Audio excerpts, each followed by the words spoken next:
Hey guys, welcome back to Thema Thought. Grab your coffee, water, tea, whatever you're drinking, go and get that. Um,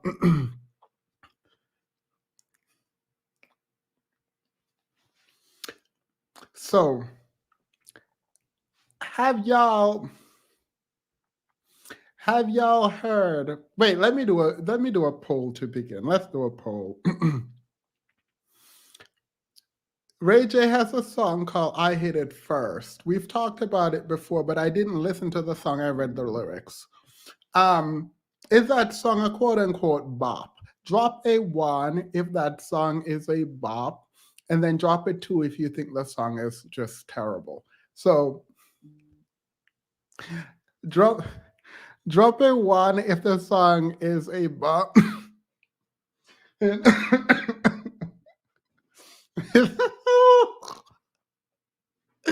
Wait. No, today is not a roast session. All right, so I'm only seeing twos. Good, because it's an unpopular opinion. I think the song is a bop. I so I've never heard this song before. Like, I mean, I've talked about the song, but I've only read the lyrics because ain't nobody got time for Ray J and his foolishness, right? So I today it just popped up randomly on my recommended, and I was like, let me see what is up. So I clicked the song, and I promise you, from 7 a.m. until about now, I've been listening to the song. It is stuck in my head. I don't know if that means it's good. It just probably means it's a catchy song. It does not mean it's good. I don't know. I just know that it's been playing in my head nonstop. I don't know. I know the lyrics is a mess, um, but the song is in my head. Like the chorus of the song is in my head and I can't get it out. So I've just fallen into degeneracy. I mean, at this stage, I think I just I think at this stage I've just fallen into degeneracy. I think whatever whatever you thought about me, it's no longer true because I I was gonna say I'm now a degenerate. All right. Anywho, on a serious note, someone said Steven stop. Give us a snippet. Absolutely not. Absolutely not. The funny thing is, I would never even rap the words. Like I would never even rap the words, but it's whatever. Let me. Ah, hey, Cinchi, how are you? Actually, let me do something really quickly. Um, Let me do something really quickly. How are you? How was your vacation? You were missed in these YouTube streets. Um, did you post today? I haven't been on your channel today because I literally just got home. I literally just got home. How was your vacation? Tell us all about it. Um, I need to send something. Give me 2 seconds, guys. Um, oh, so I am not going to be going on people's channel generally. I'm gonna explain something. I think I found my biggest fault. I think I found my biggest fault. Like the biggest fault I have, I think I figured it out. And we're going to talk about it because don't be like me. Do not be like me. So I have this belief that someone said orange is your color, Themis. Oh, thank you. Right now I'm cooking chicken and gravy. Period. Wait. So when you make chicken, maybe this is an American thing that is not the same as Jamaica, because I didn't realize the gravy was made separately from the chicken because the way I cook everything is in one pot. And so I'm the worst. Please send us a picture. Post a picture. We need to see. Also, thank you, by the way. Send us a picture. We are all over at my condo currently. You guys are now invited. We're here sitting in a circle and we are talking. This is a kind of a debriefing moment, right? So, my biggest fault is that I do believe that people want to grow and want to learn and want the truth. And I know that's not the case. Like, I think on the most fundamental level, I know this is not the case. I know that cognitive dissonance is real. I know that no matter how much you present what the truth is in terms of research, that people are not going to just change their minds. And so, knowing that on a very obvious level, while still holding on to the belief that people want the truth and want to know and are willing to engage in conversation to grow, I think they're inconsistent. But I think one of them is the knowledge of the world, and the other is the hope for the world.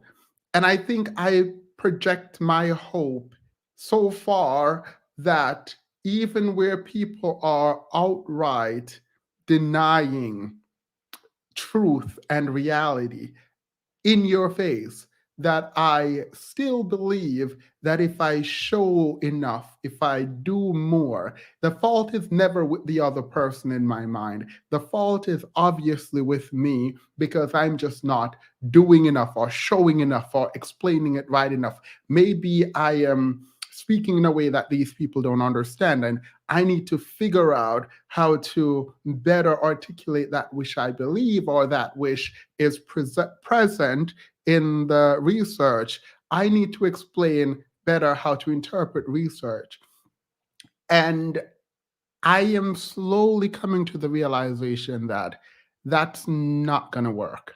No matter how you want to engage in conversation, how much you want community and how much you want people to see, even if they don't agree, to actually synthesize the information and metabolize it enough to say, okay, I don't believe it, but I don't know why I don't believe it, so I will go figure out how to not believe it, right? I know that's odd to hear, but at least there is some kind of engaging with what you have said, right?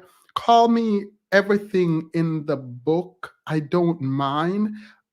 I know fundamentally that I want honesty and truth. I know this about myself. And I think I project that onto other people. And that's got to stop. I think I have ran out of hoping, at least in this aspect, that other people are genuinely interested in good faith conversation and that people actually want to change. Because no matter how much I try, I think the need to believe in the reality that you have, it's just, it is what it is, right? So that's where I want to start. And then we're going to get into this video. Jordana, welcome to the membership. Thank you so very much. There was one more. Pan, Panda, Pandan Dex. I'm going to say Pandan Dex. I am so sorry. Welcome to the membership. Thank you very much. I could have said it quickly and then blame my accent, which is what I typically do. And thank you very much. Welcome to the membership. All right. Erica said, just because we share identity doesn't mean we are in community, period. But, and there's no but. Hey, Themis, hey, Mods, Moonstone, welcome. Food Cake Gang. I just wanted to put that out there that the more I want us to continue to be in our little corner of the YouTube, these YouTube streets, because I find that people aren't actually um, in good faith conversation, even to the extent that we are promoting fights and we are talking about verses when it's literally a conversation. I mean, a conversation.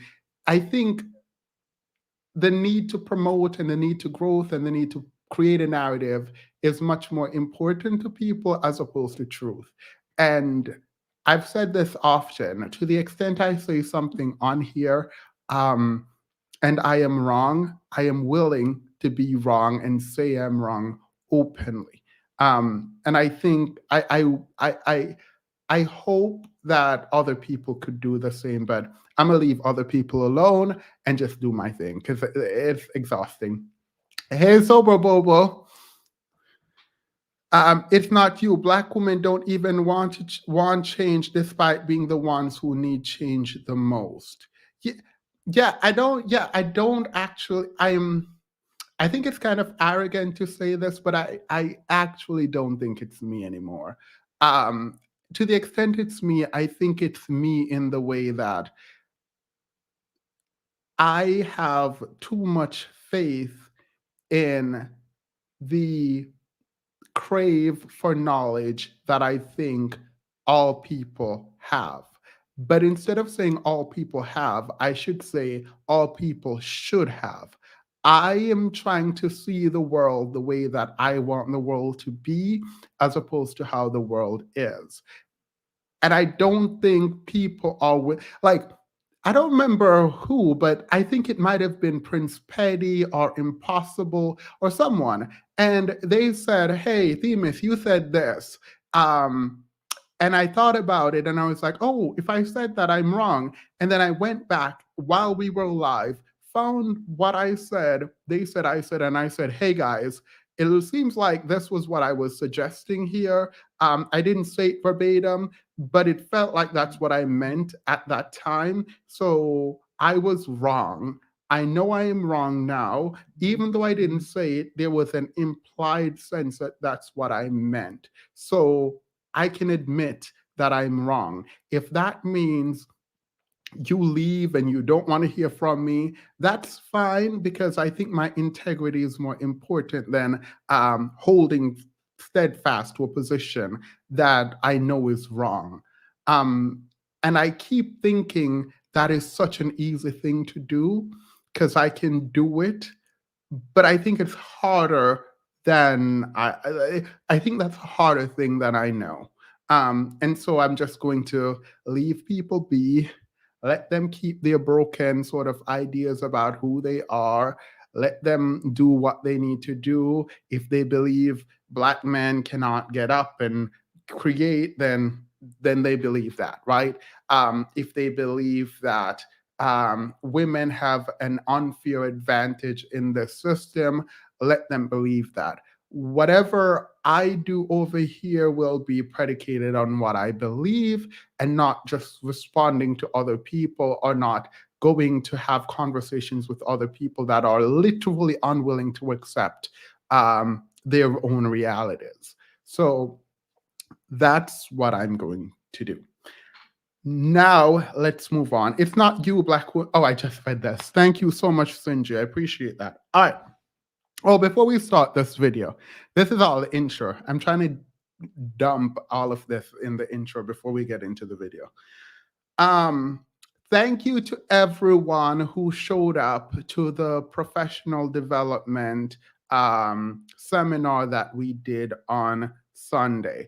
Um, a couple of things about the seminars. When I post, I can say that it was amazing that within 30 minutes after posting, it was completely full. You guys completely took everything immediately, like 30 minutes, and it was all gone, right? Um, so that felt good. However, I'm going to say don't do it again.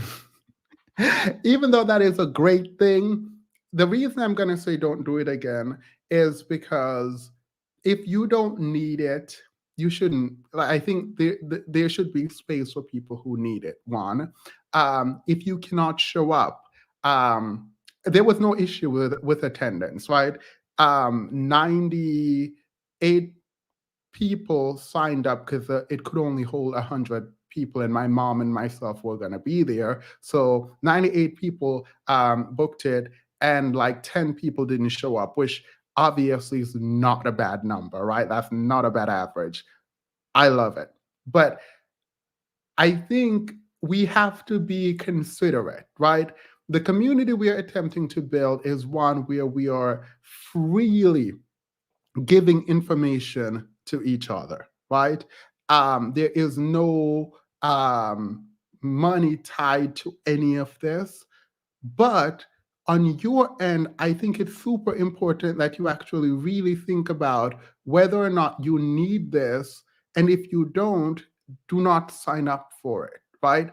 Let the people who need it sign up. And if it is the case that only 10 of you guys need it, if only 10 of you need it, then we are going to have a seminar with only 10 people. You know what I mean? Like, this is not, and I have to check myself because ego is very, very, very much sort of prominent here. When I saw that you guys took up all the tickets within 30 minutes, that felt absolutely good. Like, I felt like, oh my God, period. I'm doing what I need to do. These people are a part of my community and they're doing it well. But I have to check that.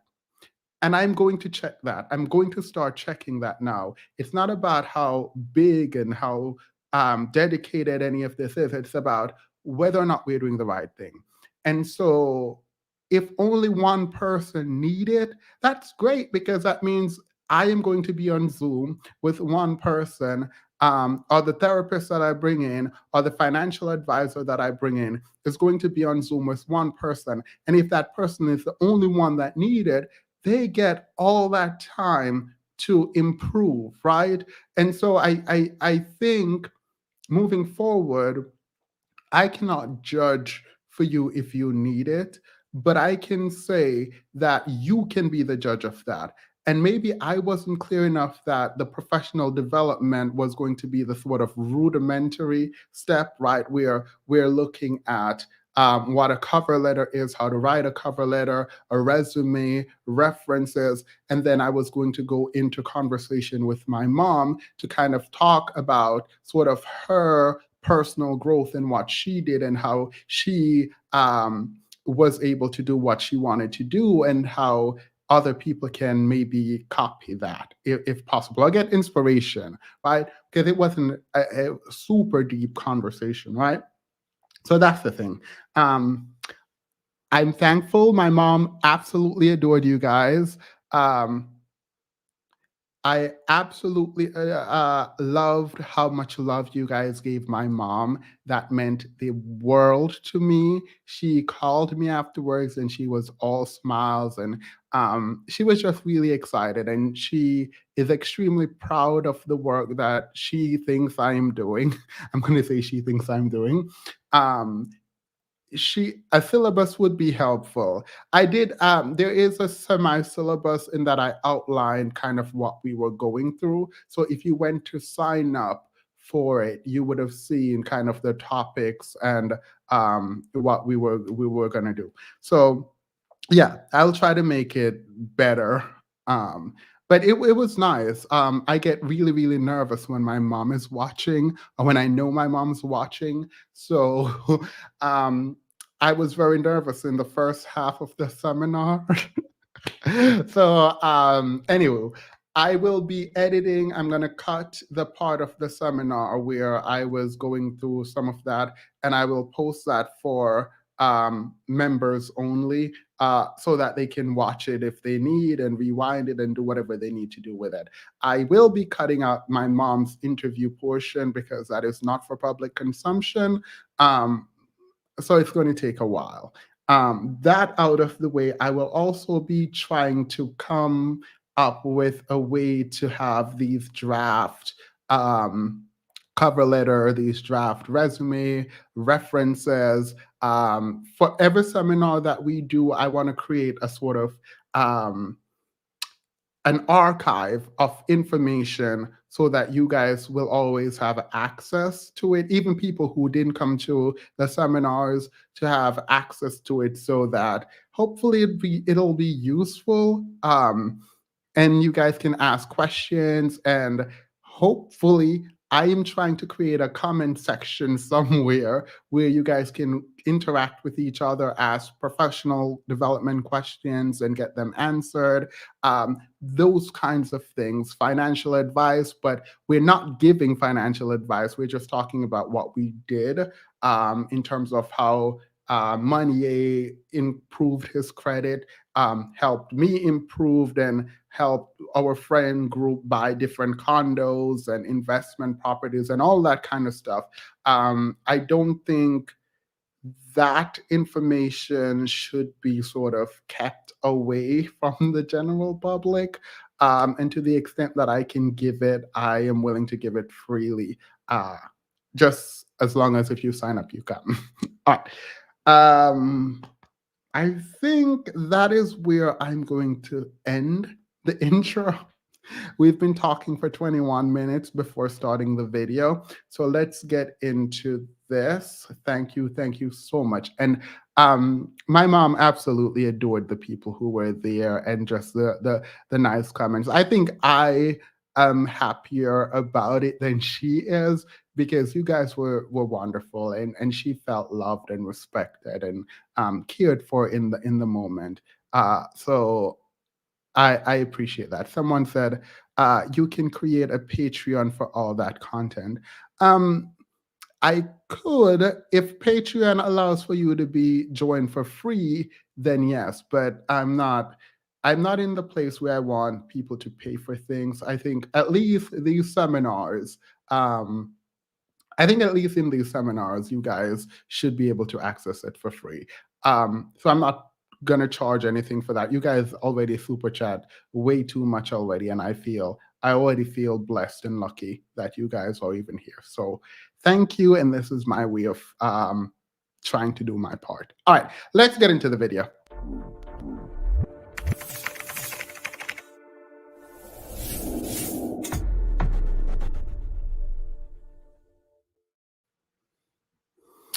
Sorry, I missed if and I passed out from. Oh, I'm so sorry. No, you're fine. You're fine. I because of the attendance rate, I didn't record who was missing because I thought the attendance was already too high. But if 98 people showed up and only like 4 came, then that would have been a problem. But I appreciate it. No, you guys showed out and showed love, and I mean, I was humbled when I started I'm going to call it a lecture. When I started the seminar lecture, I actually was very nervous because when I'm talking now, all I see are comments. On Zoom, I can look to the side and I saw a ton of faces, and I got really, really nervous. And my mom was there, so that didn't help my nerves at all. Sailor, welcome, welcome, welcome. Um, Theme is because if you're kind and given spirit, you will never be without. Um, yeah, I actually really believe that too. I do actually believe that. All right. So let's get into this. So there is an anti-integrationist perspective within the Black community, right? I've never actually taken this approach seriously because I I don't agree with it. I think integration. Um, let's step back. I don't understand if you are anti-integration, right? If your primary stance is that you are anti-integration, I don't know why you would then be concerned about whether or not you're getting funded by quote unquote white people, right? So if Black women are assimilating in the system, right, this capitalistic machine that we all, not we all, because I don't hate it, but that everyone seems to hate, right? If Black women are assimilating in there and starting businesses and getting funding for these businesses, I don't understand.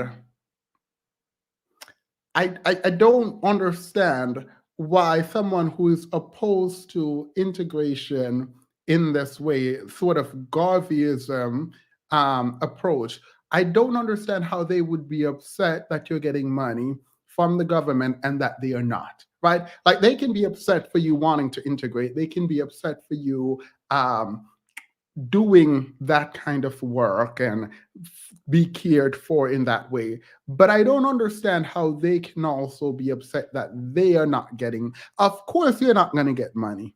If you're not starting companies, if you're not starting businesses, if you're not an entrepreneur, then a fund that is created as a capital investment for people creating business would naturally exclude the people who are not creating these businesses.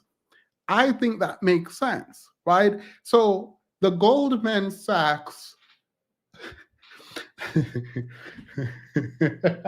sorry, I don't mean to laugh, but the Goldman Sachs investment in Black women's business have caused a lot of uproar, and I'm very concerned because the argument was made that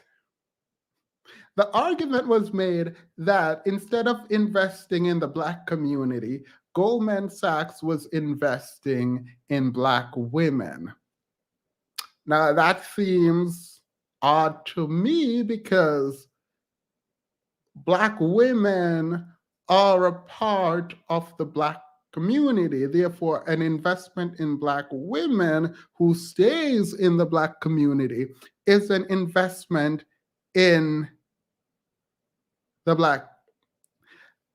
Wait, all right, wait, I'm dropping the link.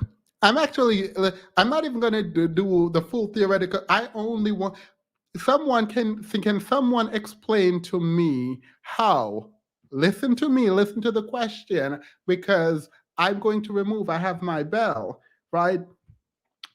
Can someone explain to me how Goldman Sachs is not investing in the Black community if they're investing in Black women? That is the question. How is Goldman Sachs not invested in the Black community, or how are they not investing money in the Black community if they're investing money into Black women? Please come on and let me know.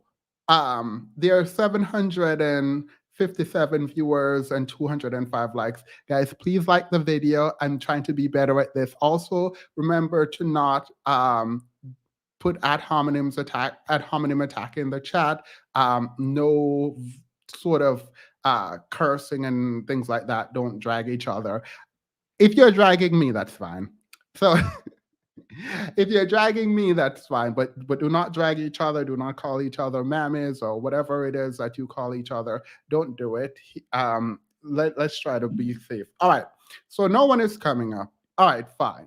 Let's go online and have someone else explain the problem, because I have not seen the problem yet. And it seems like everyone knows the problem except me.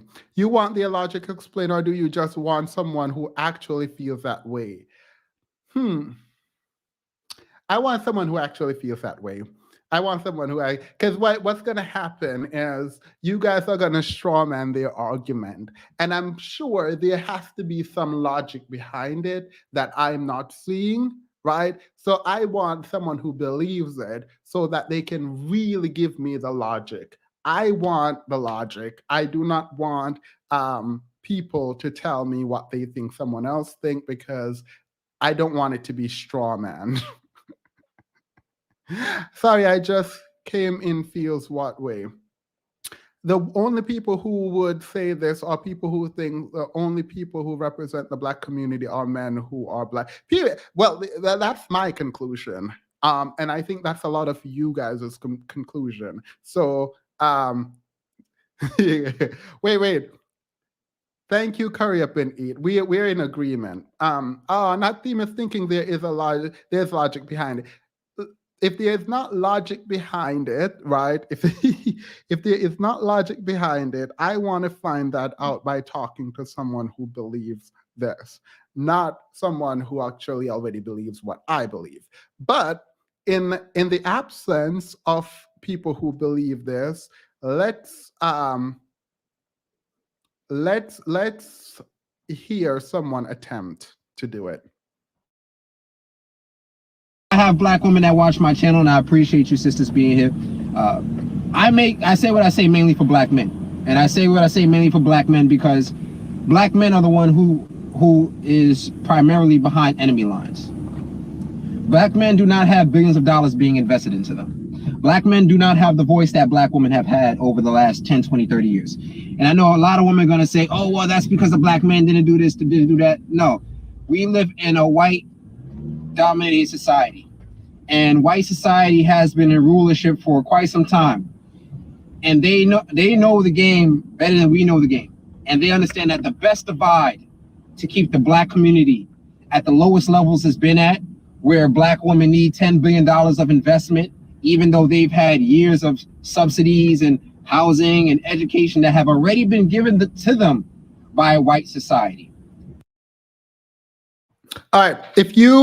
I'm not putting this on the screen, by the way.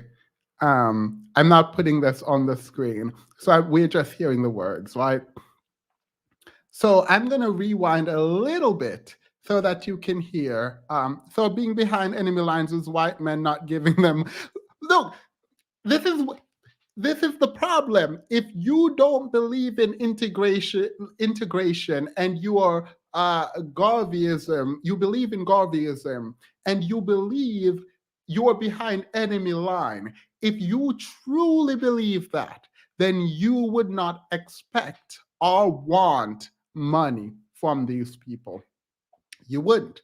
Now, you can still be mad at the women in the community if you believe there's a community doing it, but you wouldn't then say, why are we not getting any? The fact that you want money from these people mean that you don't actually believe that these people are your enemy. You do not expect to get money from your enemy. This is a lie. Yes, Sinji, period. Yeah, yes. Someone asked if I'm gonna review the docu. Well, it's not a docu series; it's a Ryan Murphy production. So, I'm not. I'm not a fan of serial killers. I don't engage in that kind of content. I've seen a lot of people on Twitter, men actually talking about how cute he was and how they think he's beautiful and he could kill them. I, that's some weird stuff. I am not gonna watch it. I thought I would, but I can't watch it. And I just don't like glamorizing serial. Whatever. I'm not watching it. I'm not reviewing it. Whatever. This is a tangent. Not doing it. Whatever.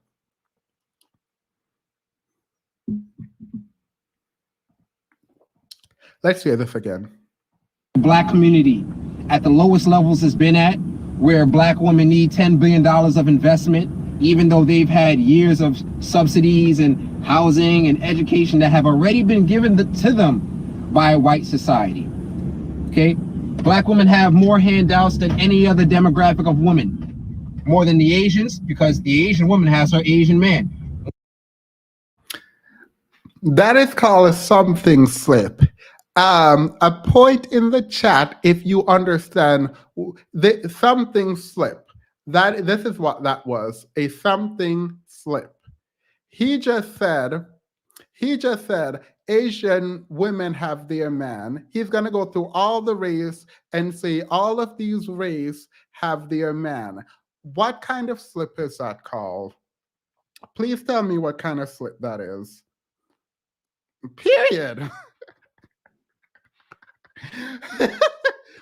I don't I don't understand how it feels so idiotic. It feels really nonsensical to be listening to this in this way. Like how do you not? How do you not hear yourself? How the reason these women, black women, would need help in your mind is because they don't have their man. I didn't say it, you said it. I'm going to play that a little. I'm going to go back a little bit, and you will hear. He's somehow going to flip this. He is going to flip this, right, to make it a problem with the women after he just pointed this out. Two problems with his statement. One, black men have had voice for 20 years. Media, music, and movies, they just chose to use it to promote degeneracy. Black men also live in and are raised in those subsidized housing. You would think, Mayor, you would think for if some of these men could not provide, right? That the government is stepping in and essentially, in their mind, becoming the leaders and the man of the house and the provider, you would think they would be grateful. You would think they would be grateful that a woman that they should love, that is the parent for their child, is now able to survive. You would think that. You would think that. But no, absolutely not. They do not, right? All right. Thank you, Mia. Like, ridiculous. But let's continue.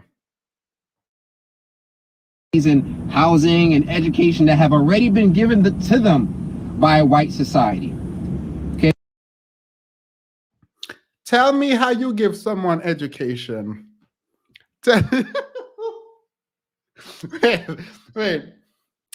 It's interesting because I've spoken to enough people now to realize that a lot of these men think that in this patriarchal society that women have a leg up, right?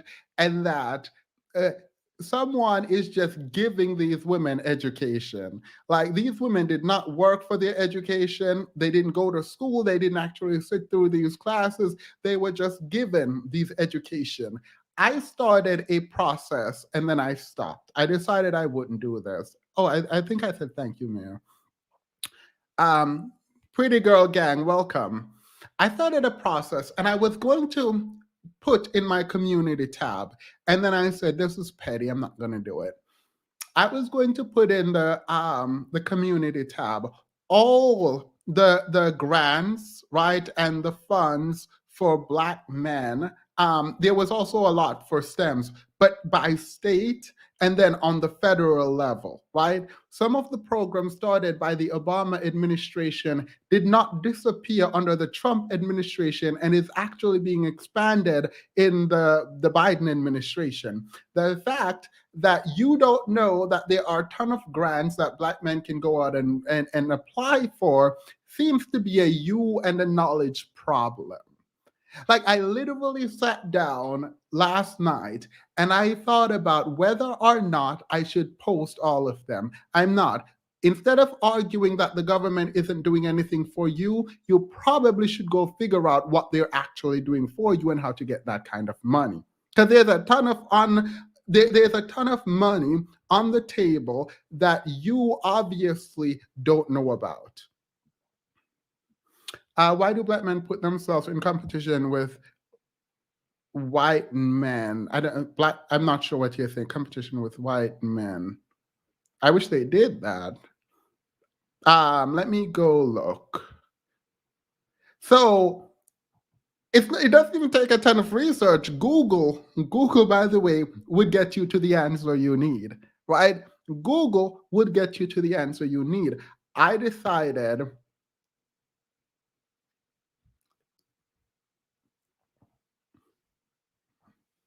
I love this theme. It's dismantling dereliction daily. No, I mean, I think that it would one, I think it would be useful as a resource, but after something that happened, I decided I wouldn't because I didn't want it to be seen as indirect sort of assault to what someone had said earlier, right? But I think it's interesting that, should I go there? I'm gonna go there. All right.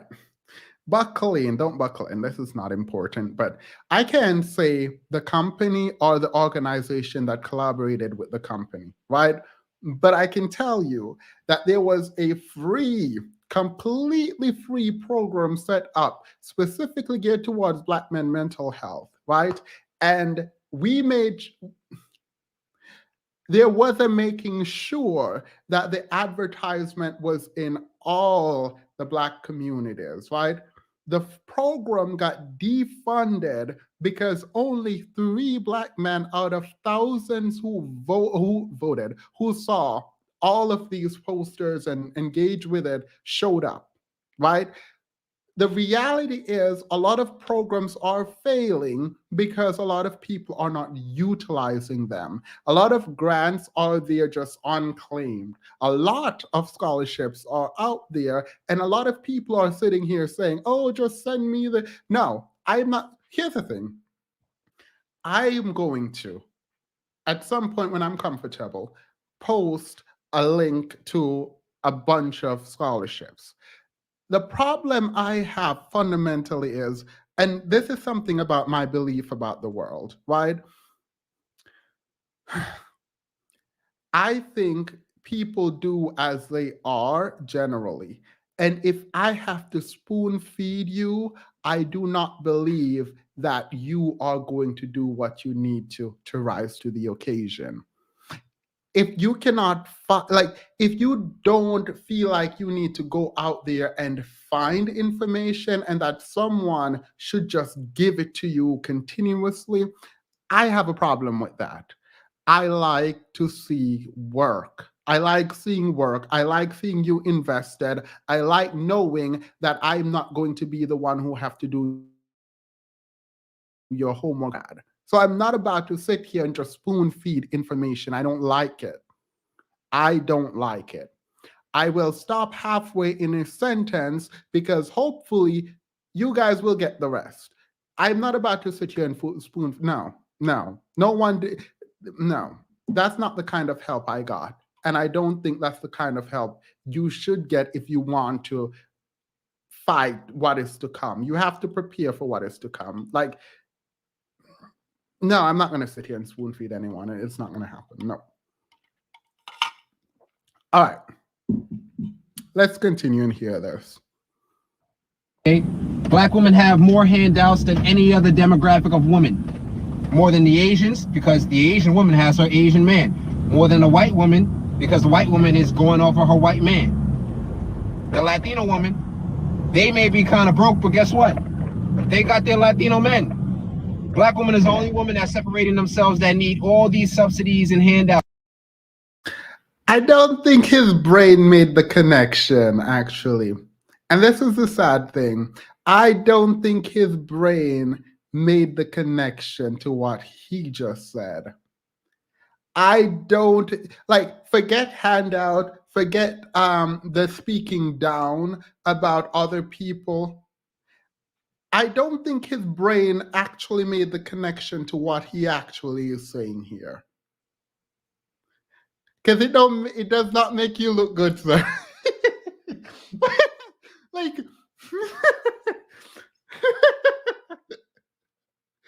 so every other group of women have their men. So those women don't have to depend on the system. By the way, this is not statistically true. FYI, when we talk about beneficiaries of welfare programs, we're talking about predominantly white women. Now, as a percentage of the population, y'all can argue with me, and I don't really care about that. But it's not true. So other groups of women do actually depend on the system.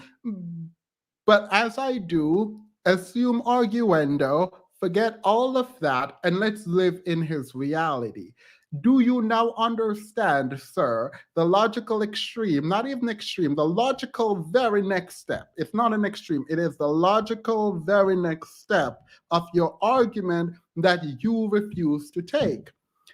The white woman don't need welfare because she has her white man. The Asian woman don't need welfare because she has her Asian man. The Latina, which you did not divide into a race, but whatever, is not dependent on the system because she has her Latino man. The black woman is dependent on the system in your mind.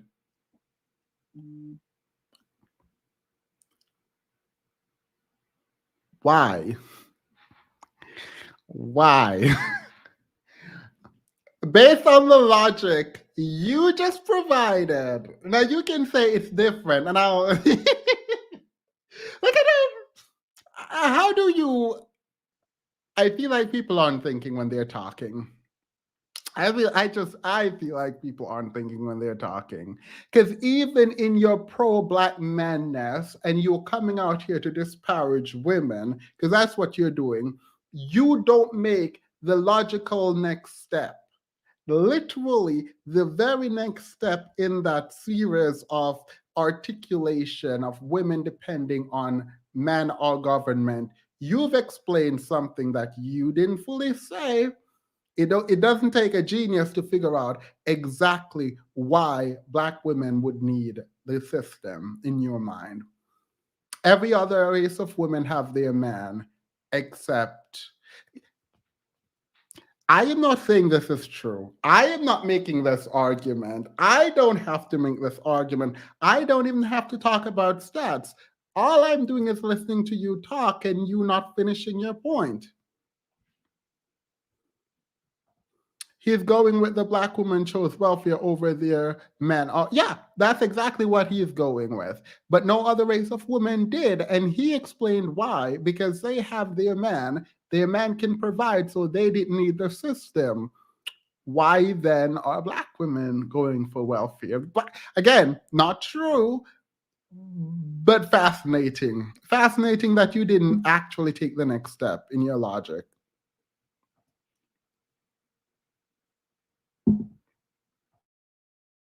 Else from white society by themselves. The Latino community does need these things as well, and they ask for them. But it's not the Latino woman by themselves. It's them and their husband and their family. And again, it's them and their husband, even if you take that to be true.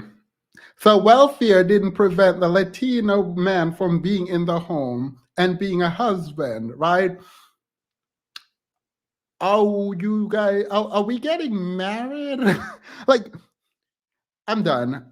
This is why I like that I don't have to finish sentences anymore over here, because, like, if the women and men in the Latino community are able to go and survive together in your mind, and the women are doing it alone, why?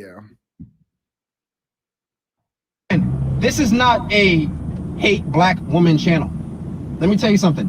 I don't give two craps about Goldman Sachs investing billions of dollars into anybody. And I said that in another video. I'm not here to get angry, get upset, spew hatred. Nonsense. Women are beautiful, no matter what their ethnic group is. You know, me personally, I love a fine Latina woman. That's just me. But I love black women as well. But if we're honest, I believe that black women hold certain opinions and ideals that are detrimental to certain relationships. Not all, but a lot of them hold certain ideals that are detrimental overall to relationships, which make me hesitant in thinking long-term in that manner with a African-American woman like that. And it really depends upon her background, her social makeup, and all these things, her education. That would make me sway towards one side or the other. But again, this isn't about hating or being upset or being nasty with any type of woman. I say what I say for us men to get an understanding of where we're at in society. And for those women who want to listen and whether agree or disagree, put in their comments and say whatever they want to say, I'm all for it. I am all for it. We can have intellectual conversations about these things.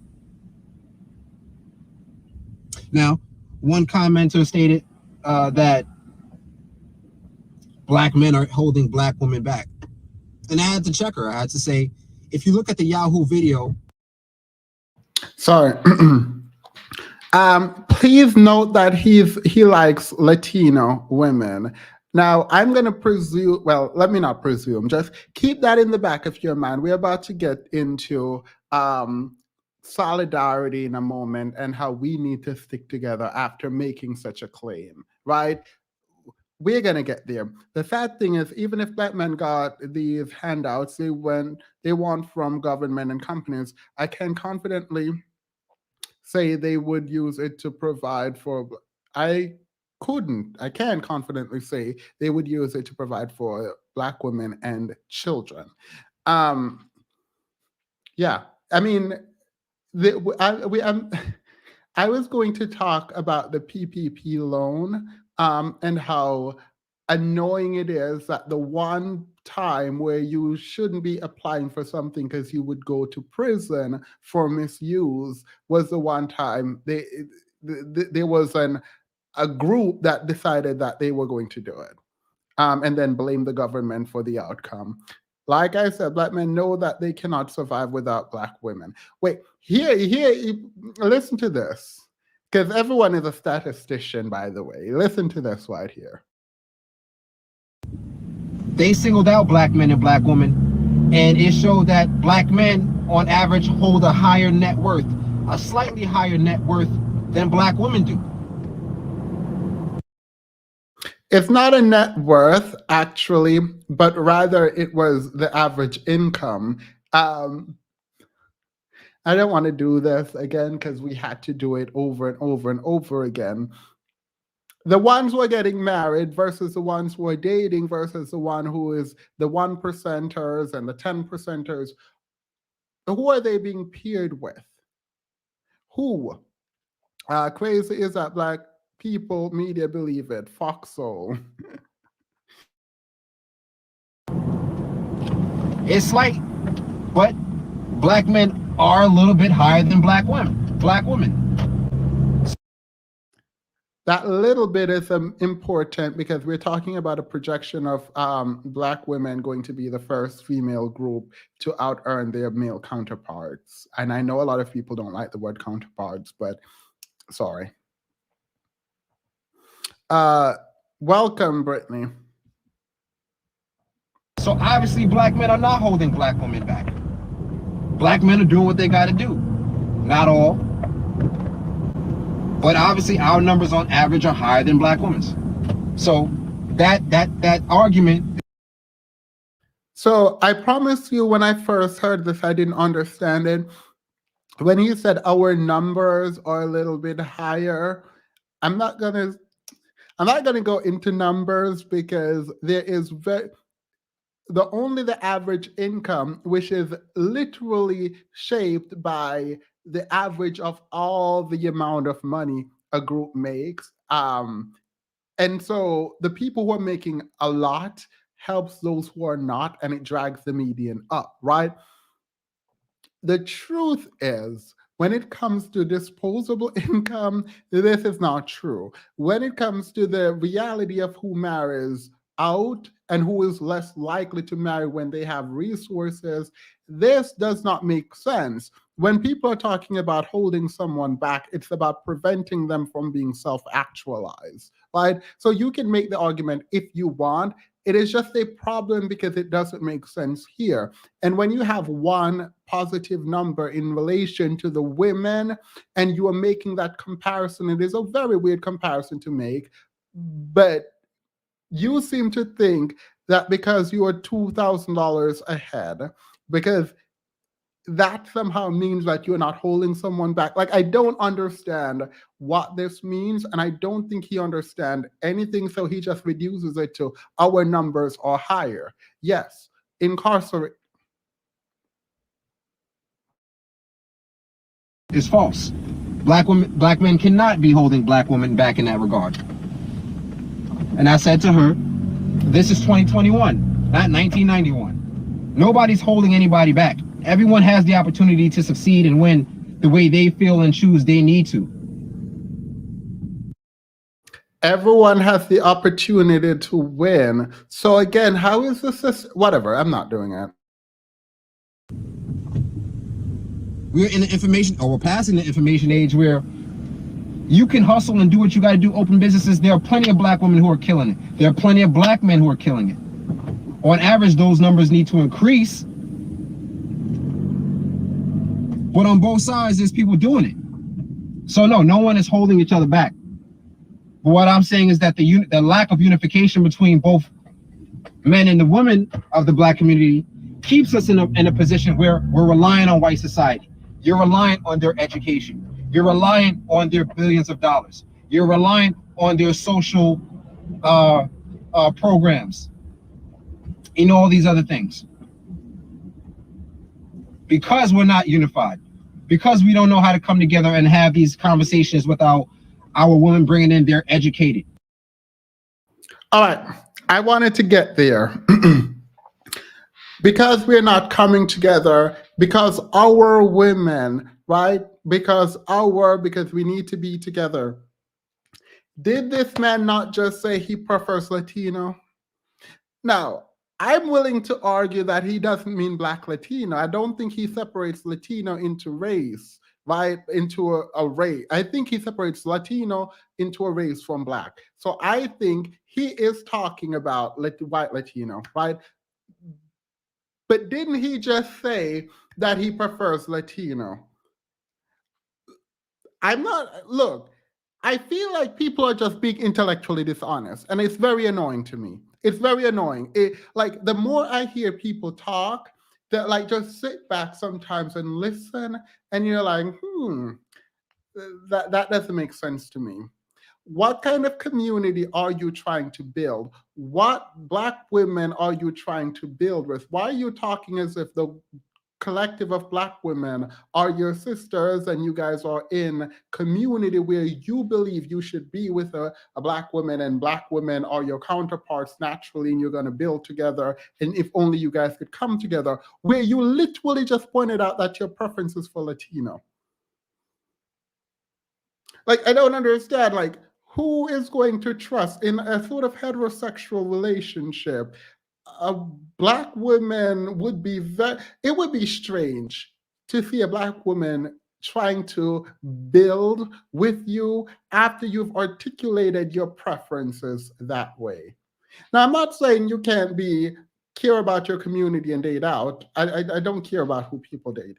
But it's a weird thing to talk about cohesion and coming together after you just pointed out that your preference is is Latino. Like, that doesn't make sense to me. Like, in the same breath. Like, you could have waited until another video, because I promise I wouldn't have found that video because I'm not about to go through your channel. But in the same video that you're talking about our women and our this and our that and building together in our community, you're talking about your preference being other people because black women have an attitude.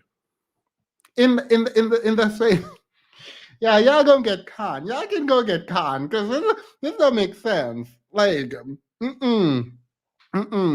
you can't claim that black men are doing better and that there's a problem with Goldman Sachs helping women in the same.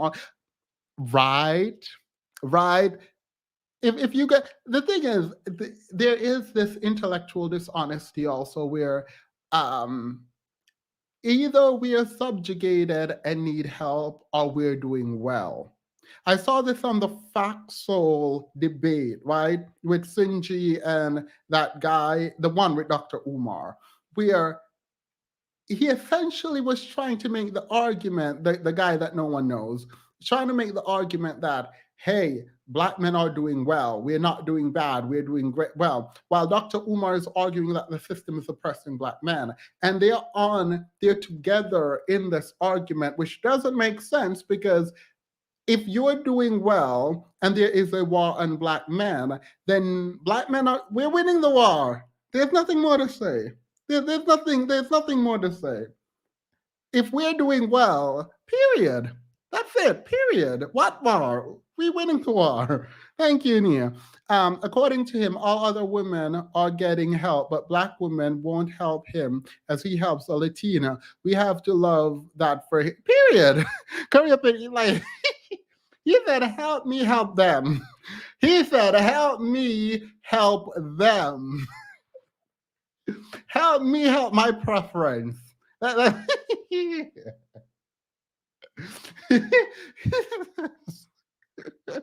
He giving low budget Tinder swindler vibes. Period.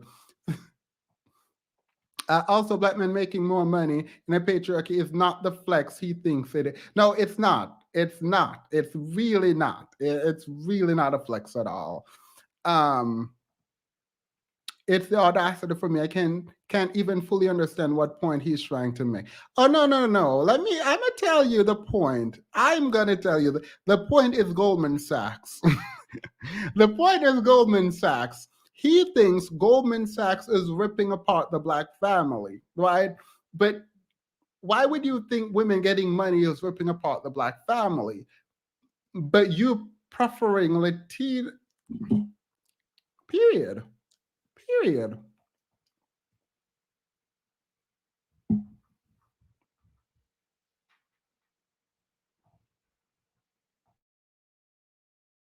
You're educated by white social standards.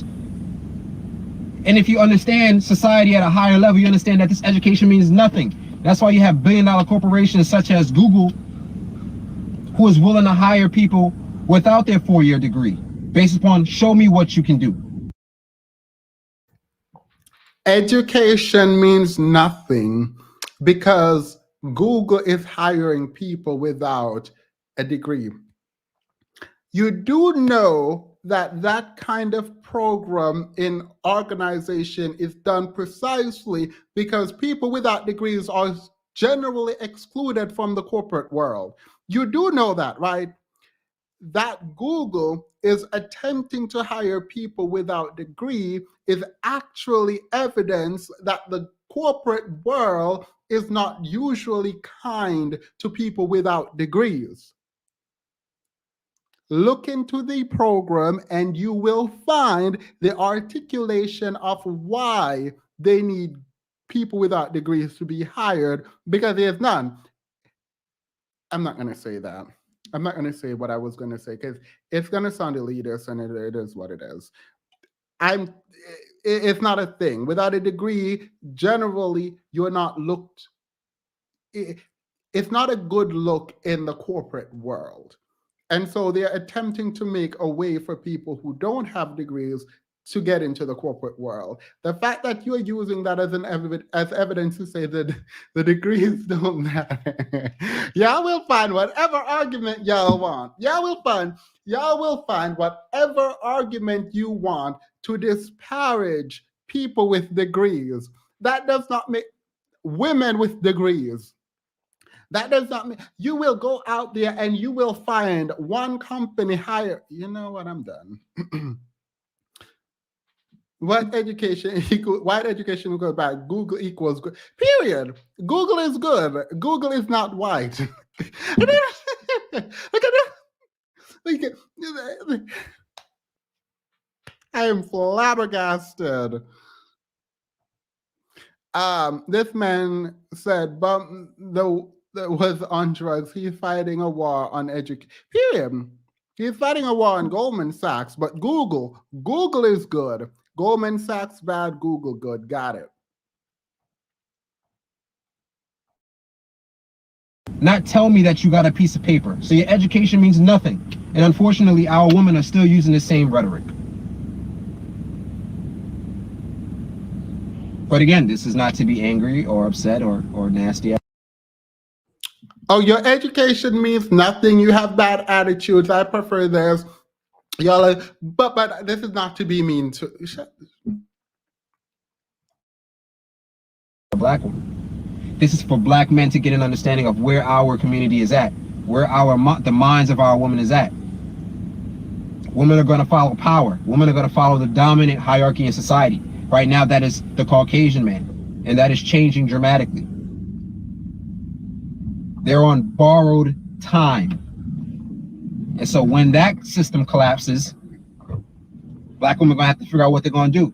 And as I said before, they might go to the Asian man, because the Asian man is gonna be the new, at least for China wise. This is interesting. I shouldn't drink for this. I don't know why I do this.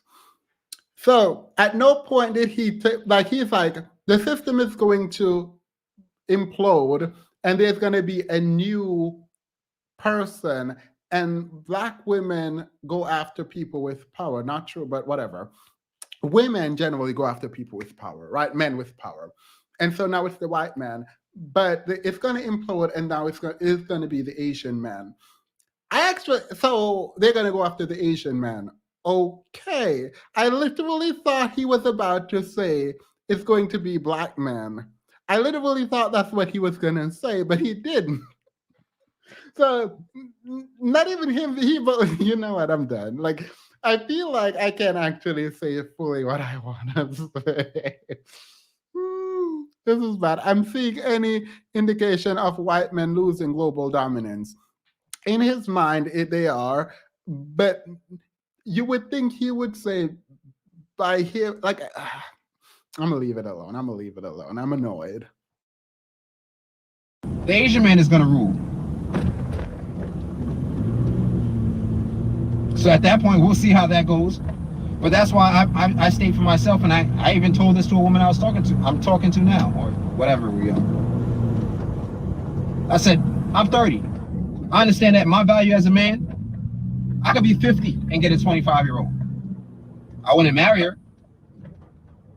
But my whole premise for my life, if it came down to it, put in the work the next 1, 2, 3, 4, 5 years, building my business, building my revenue income streams, building my brand, take my assets, and then go to South America. Go where I see these men.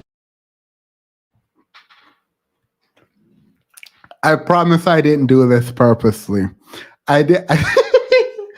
So I promise I didn't do this purposely. This man literally went through the repertoire of talking points on the man. I promise I didn't do this intentionally. I did not even notice. I wasn't even thinking about passport bros when I was when so if you're attempting to go to a different country to flex power, it seems like you want to dominate. And I think Erica has been talking a lot about this lately. And I am so happy because I don't watch reality TV, so I don't fully know how I got into Erica's content. And now I don't even watch the shows that she talks about, but I still listen because I just adore her voice. But like when she goes off and just start really like talking about relationships and masculinity and femininity or whatever she's talking about, when she starts talking about the community, there's a specific kind of insight, and it comes through in her commenting on reality shows, right? I am grateful to hear it because the kind of relationship that a lot of these people want is not one of love and care and kindness and tenderness. It's control. It's power. It's dominance. Like there was a ton of video being sent to me where people were like, these men were like, I don't like you. I don't like anything about you outside of the bedroom. And so it's like, the reason your education, intelligence, degrees, all of that don't matter is because you are not viewed. These are Erica's words, by the way. You are not viewed as fully human, right? You are not viewed as someone to be cared for and to be cared about and to see as an equal or even someone to build with. No, you are there to serve. And if you understand it from that dynamic, and this, by the way, is not about black. This is not about race. Her interpretation of the patriarchy, for example, is specifically dealing with the views of women as not fully human and their needs not really something to care about, right? And so women getting agency in any way is disruptive to the system, right? I think it's fascinating, and I am on a journey now of trying to get into more of sort of, is she here? Is Erica even here? The current education and economic system to black men out of the home. You must try some kombucha, Taco Tuesday. I actually made tacos yesterday myself. I actually made tacos. He admits he don't have mango juice flowing from your lips, sir. We thirsty out here. I can't tell you how. I'm not gonna ever up there's Erica. I'm not gonna live down that mango juice thing, am I? And I've been playing into it, having fun, but I feel like no mango juice coming from his lips. Black women will be thirsty with him. Now he's on to imperialism. He is on to imperialism and going to different countries. So period, go off. Men on YouTube who are dealing with women of a different caliber, a different spirit of humble means. So there is, I promise you, if these men, let me rephrase this. You see how men say, oh, black women, you can't get any white men, no one wants you, kind of thing. You wouldn't say that if you believe that, right? Like, if you believe that, you wouldn't have to tell someone that.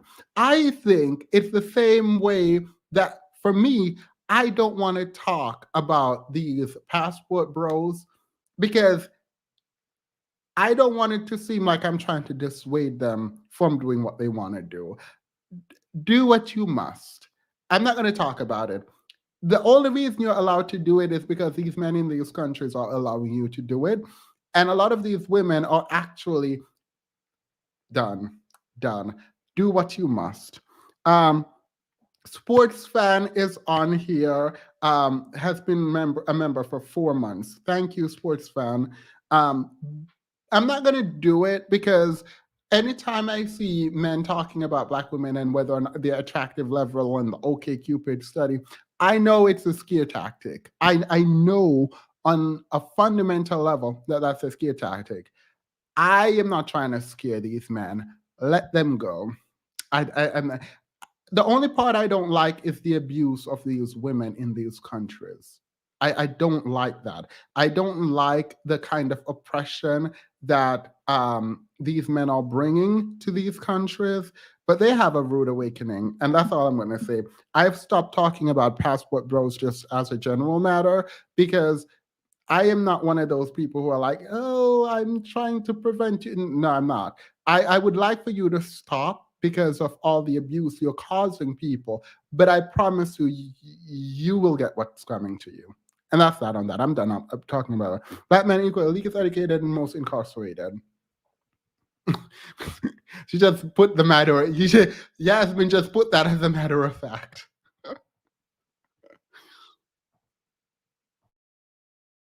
And so they're operating a little bit differently. They're thinking a little bit differently. They're carrying themselves a little bit differently. Because I understand that women follow power. And when you go to a country like Brazil or Colombia, where the average standard of living is much lower, as a black man, you have assets, you saved up 100, 200, you don't have to be a millionaire. You go out there with 200, 300, 400K, as well as an income stream of $1,000 a month, and you go out there not to live off the system, but to build a business. You can live handsomely and have your picking and choosings. I don't say what I say to denigrate or put down the black woman. I say what I say because unfortunately, there is no saving the community. As long as things are the way they are, it's going to take a drastic change for things to shift. I am going to stop here. So obviously I didn't get this far in the video in my first watch. Um, this is actually quite sad.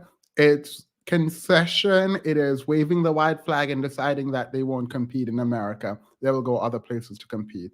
Um, all right. Well, I'm not going to talk about that. So I said I'm not going to talk about it. So I'm just gonna move on. Have fun over there in other countries. That's all I have on that. How how fella got his groove back? Say to yourself, black man. They stay giving their uneducated opinion. Look, these people don't want to fight. This man said he want to make $1,000 a month. Wait, wait. So his goal is to make $1,000 a month living in another country where the standard of living is not so high so that he can have access to women. Note that he's not saying, I want to divest from the system that is capitalistic by nature, and I want to be able to live life more fully as a human being, and I don't have to be plugged into whatever capitalistic machine. No, no, no, no, no, no, no, no, no, no, no. He said, women love power. I want to have power. I don't, however, want to work to have that power, right? And by power, I'm assuming he means money because he specifically goes to money, right? So I want to be seen as powerful vis-a-vis the amount of money I have. I am not planning to compete in America. I am, however, willing to use American imperialism as a means to get access to women who will think me getting $1,000 a month is me being rich. Got it. Period. Period. I just watched the movie Tomahawk, and antagonists were men who kidnapped white women, impregnated them, mutilated them, so they couldn't escape. Just oh, God, I shouldn't have read that. Thank you, GC. I just got the image in my mind. Hi, Themis. I absolutely love and adore your content. Thank you. I absolutely love and adore the fact that you guys are here with me today. Thank you. 2Ls has been here with us for 2 months as a member. Thank you so much. All right. So before we continue further down this rabbit hole of degeneracy, let me play something that Malcolm X said. I can hear the Cheers theme song while he spoke. he he leaving us in the community with our money, our roses, all donated millions. He considerate. I like that. Period. All right, let me play this.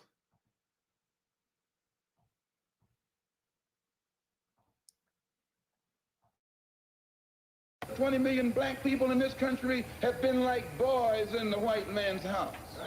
He even calls us boy. Don't care how big you get, he calls you boy. You can be a professor. To him, you're just another boy. I heard him calling Ralph Bunche. Well, he's a good old boy. And if we can't do it, we should hush our mouth. If you can't do for yourself what the white man is doing for himself, don't say you're equal with the white man. If you can't set up a factory like he sets up a factory, don't talk that old equality talk. Get off the welfare. Get out of that compensation line. Be a man. Earn what you need for your own family. Then your family respects you. They are proud to say, that's my father. She's proud to say, that's my husband. Father means you're taking care of those children. Just because you made them, that don't mean you're a father. Anybody can make a baby, but anybody can't take care of them. Anybody can go and get a woman, but anybody can't take care of a woman. It baffles my mind when people. So while I've never been a Pan Africanist or into Darwinism, I respected that group because that's kind of what I imagine. Truthfully, I've not had close proximity with a lot of people who are preach this, right? But I saw models of leaders in the idea of what I thought they were, right?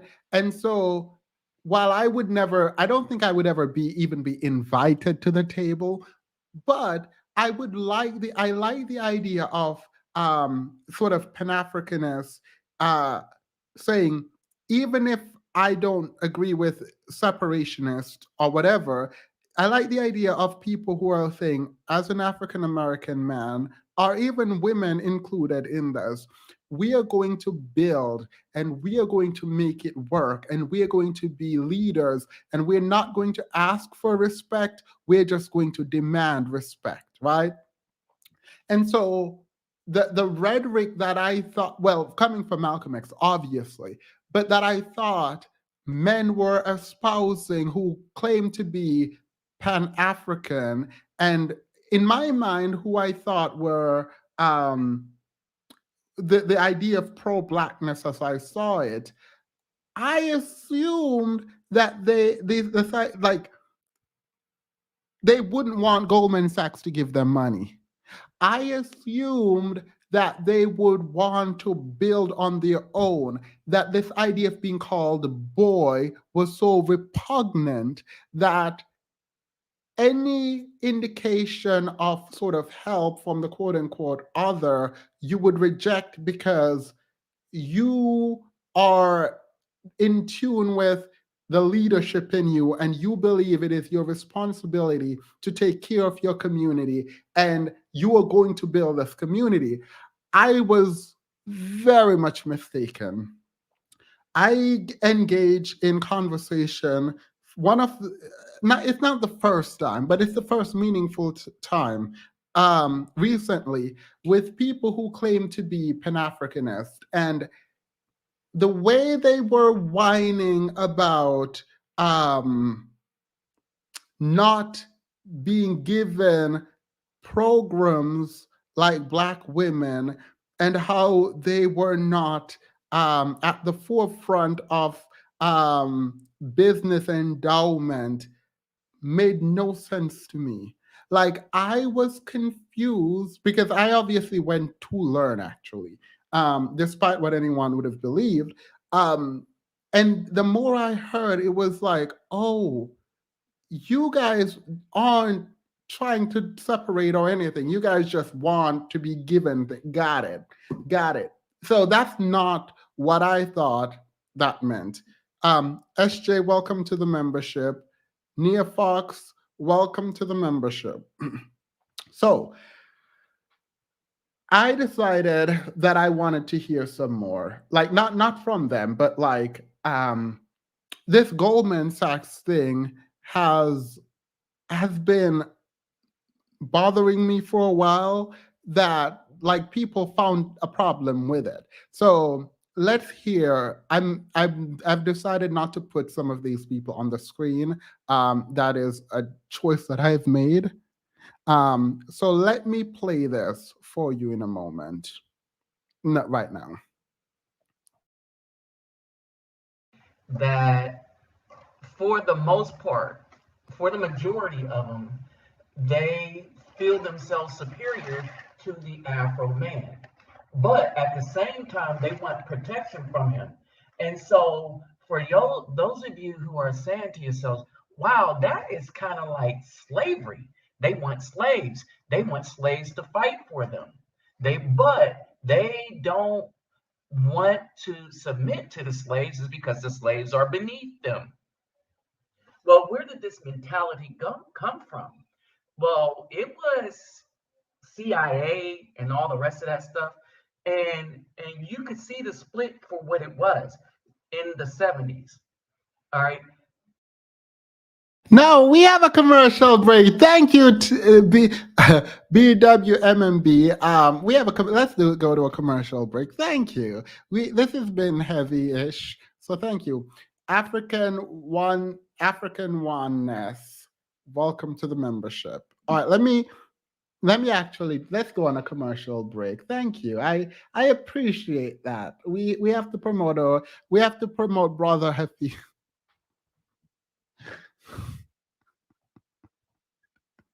Sorry, it's just scary to try and explain people how their viewpoints can be taken and they deny it. So you can't trust them to figure out if they're there. Um, I don't fully understand this, but I would, when I open the panel, please feel free to come up and explain. Mia, welcome to the membership. All right, let's do a commercial break.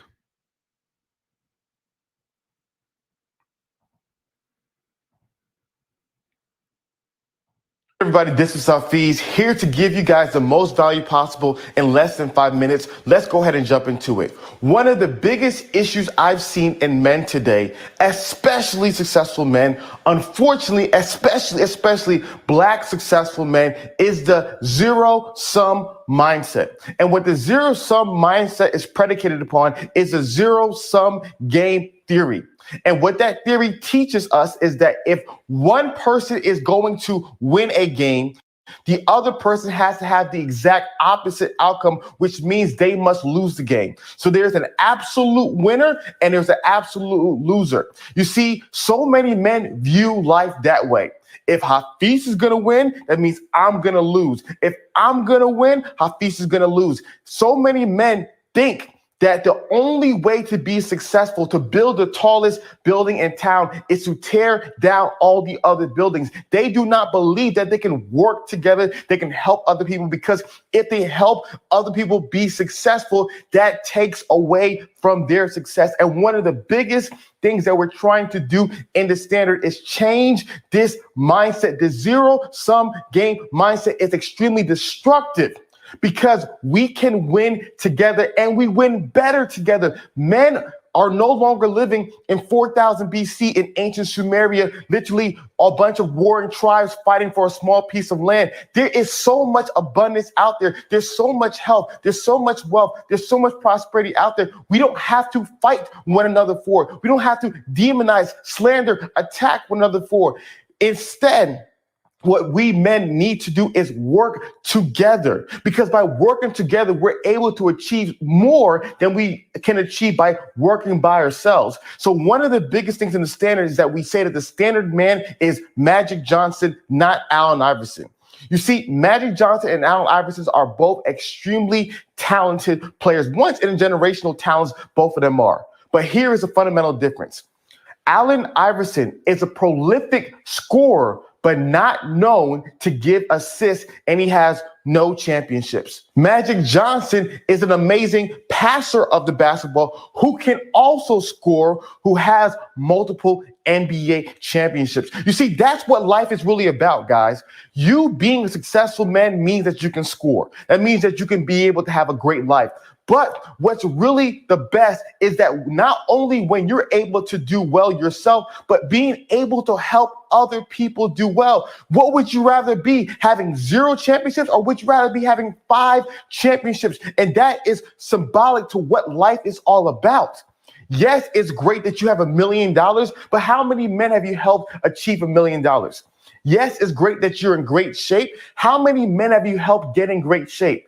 Yes, it's amazing that you have an amazing woman, but how many men have you helped get an amazing woman? Yes, it's great that you're in your best emotional health. Yes, it's great that you're spiritually grounded, but how many men have you helped do so as well? You see, that is a culture we're trying to create in the standard. We're trying to remove this zero-sum mindset. We're trying to teach men that, yes, let's work together. Yes, let's build up other men. Yes, let's encourage one another and stop fighting. Stop having this scarcity mindset where you simply are so insecure that you truly want to tear down somebody else instead of to build yourself up and build other people and have a legacy of that. So I'm extremely excited about working with all the men, connecting, partnering, building with the men who embody this mindset, who have the assisting mindset, who have the service mindset, and to be able to show the world this is the future of men. Yeah, there are Allen Iverson in this world, but we're here to show that Magic Johnson is really the ideal male, and we're here to show that the man who's assisting and helping others is the man who wins the most at the end of the day. Amen. Amen. Magic Johnson is the kind of man all men should. Probably shouldn't say that. Probably, probably shouldn't say that. I may buy my husband a suit because I'm mad at him. Period. Look, go out there and get your suit from the standard, the collar, and that shirt looks like a block. Period. And what about it? Y'all are not gonna sit here and police this man blouse and skirt. Girl, they can't even own one basketball team. Y'all need to stop. Just hopped in. Is this a commercial break? How you just hop in? The live has been going for an hour and 30 minutes. Petty, you are late. Late. Late. Late. My mama told me to never trust someone who uses excessive hand gestures to talk. They're either lying or trying to sell you something you don't need. Um, so Hafiz is not trying to sell. Wait, he is. He is. Y'all need to go get into the standard. That's what y'all need to do. Get into this standard. So Hafiz. I think Hafiz is trying to learn to speak, and I can appreciate that from him. He's getting into his Jordan Peterson era. This is his Jordan Peterson arc. Now, fam, the shoulders on that suit shrank from last time. That's made out of Hilput camel meat and silk of spiders with no. I'm promoting this man's suit. When I come out with my sock line and my mango my mango chopstick. Oh, Johnson, thank you. Honestly, I'm mad you made me sit through that. I'm actually mad too. I thought it was going to be more funny, but it's actually more draining than the discussion we were having. All right. So before we get, no, do I do this? All right, let's get back into the convo. Let's get into it yet.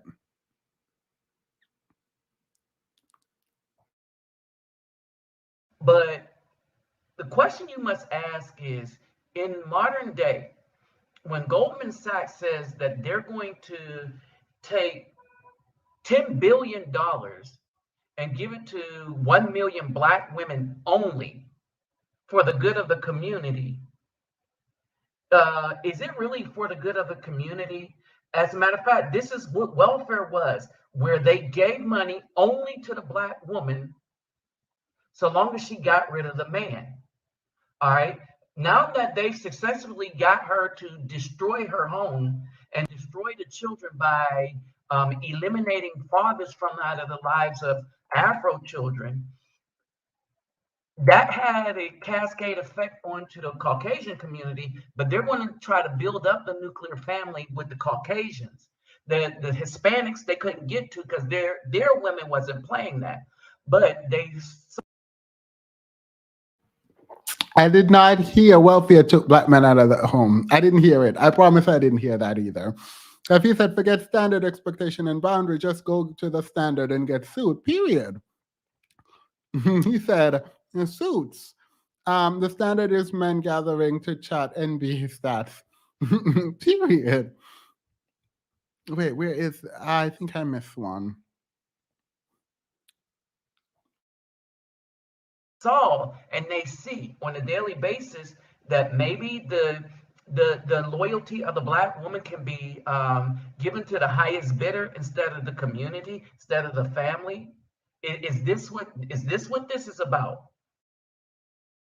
The loyalty of the Black woman can be given to the really. I'm not engaging with that. I'm not going to engage with it. If you speak like a fifth grader. A fifth grader's one-on sentence. He do need to stop and breathe. It's giving Stan the man. The man of the house either already left or was hiding in the closet when the government rep visited. Please. I mean, I'm wondering if these men would actually say, thank you, by the way, DJ. I'm actually wondering if these men would say it would be best for the woman to be with a man who cannot provide. Like, let's assume the man out of the house rule, which Sinji already talked about, so I'm not going to get into it. Let's assume the man out of the house rule applied. First of all, let's get into the logic of the man out of the house rule, because um, I've never actually fully thought about it. I just knew that it was abolished and the case went up to the Supreme Court and it was done and blah, blah, blah. King, yay, we won, right? But I thought about it the other day, and I was very careful in my thought. All they do is shame, blame, and complain. All right. Thank you, Yasmin. Let's hear this out. There's someone in the back, and I'll add you in a minute. Tell me if you, well, I don't want to ask because I don't want you to say this is right and they should do it and the government was right. That's not what I'm looking for, right? But let's think about it. There is a family, a black man, a black woman, and a child. It's a heterosexual family, and they're in an apartment and no one can afford it. They're about to go broke or whatever, and they don't have anything, right?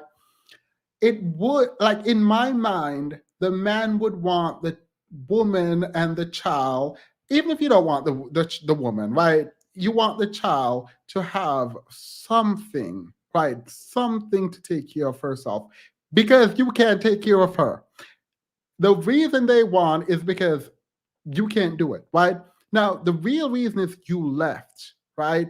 But it would, in my mind, it would make sense to say, okay, at least my wife and my child are taken care of. Like, in my mind, literally, like, I promise you, I'm not even being facetious. Like, I thought that would be like a good thing. However, let's say it's not a good thing, right? Let's say that all the welfare program said you can stay in the home, right? Now, do you think if the man and the woman who have a child live together, let's say they actually love each other, right?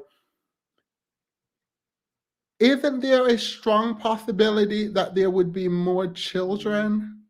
Like, I'm not saying, like, I'm not making the argument that the man out of the house rule was correct, but wouldn't it be a stronger possibility? Studies show that as soon as you move in with a man, the likelihood of being impregnated tremendously increases.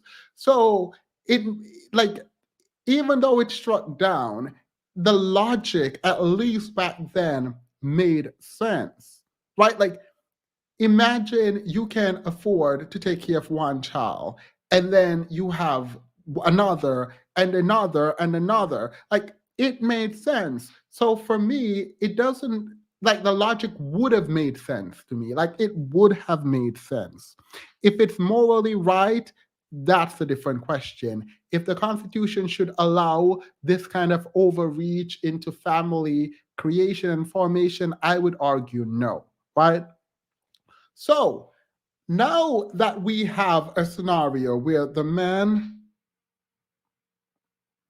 now we have a scenario where the man is out of the home, he's blaming welfare, but isn't he supposed to be thanking welfare for taking care of the family he couldn't provide for? Like, if you are out of the home and you aren't taking care of your children, so they have to now depend on welfare, and you are now able to go hopefully find a job and live your life and build, hopefully you can come back and get your family off welfare. Like, it doesn't make, the arguments don't make sense to me, because obviously if you own the home, welfare couldn't take you out of the home. I'm just, I feel like there is a part of me that is, like, very harsh when it comes to you need to get things together. I am not trying to say that at all. But to me, it makes sense that you would want to take care of your family and you would want your family taken care of. And when that grandmother kicked that man out of the house and said the children and the mother can stay, I thought he should have been grateful. So maybe my mentality isn't where it needs to be to understand this. Because that grandmother could have been wealthier, right? And if we think about the grandmother having her home, and the wife and the husband showed up to her home with the children, and the mother said, the grandmother said, well, my grandkids can stay and the mother can stay, but you gotta go. I'm not about to have you stay in my house. Part of that is obviously disrespect and she don't trust him and all of that, right? But you're not about to be laid up in my house having multiple more children when you couldn't take care of the business you currently. No. Mm-mm. So from that perspective, I get it. And when I hear people say welfare took them out of the home, it's like very annoying to me. First of all, you didn't live through that. But second of all, if it took you out of the home, you didn't own the home, you couldn't provide in the home, and therefore you probably shouldn't be in the home making children. So that's just that on that. I think we need to get our stuff together. Welfare was originally for widows. Yeah, and the Moynihan report that they throw in everyone's face actually said that it was because of abandonment. So yeah, are you saying that the rule was based in eugenics? That's interesting. No, what? No, no, no, no. I didn't say that. That's not what I said. That is not what I said.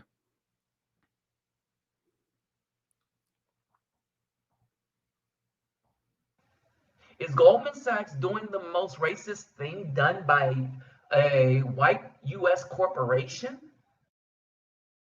They said Goldman Sachs is racist for giving women, black women, money. What? How?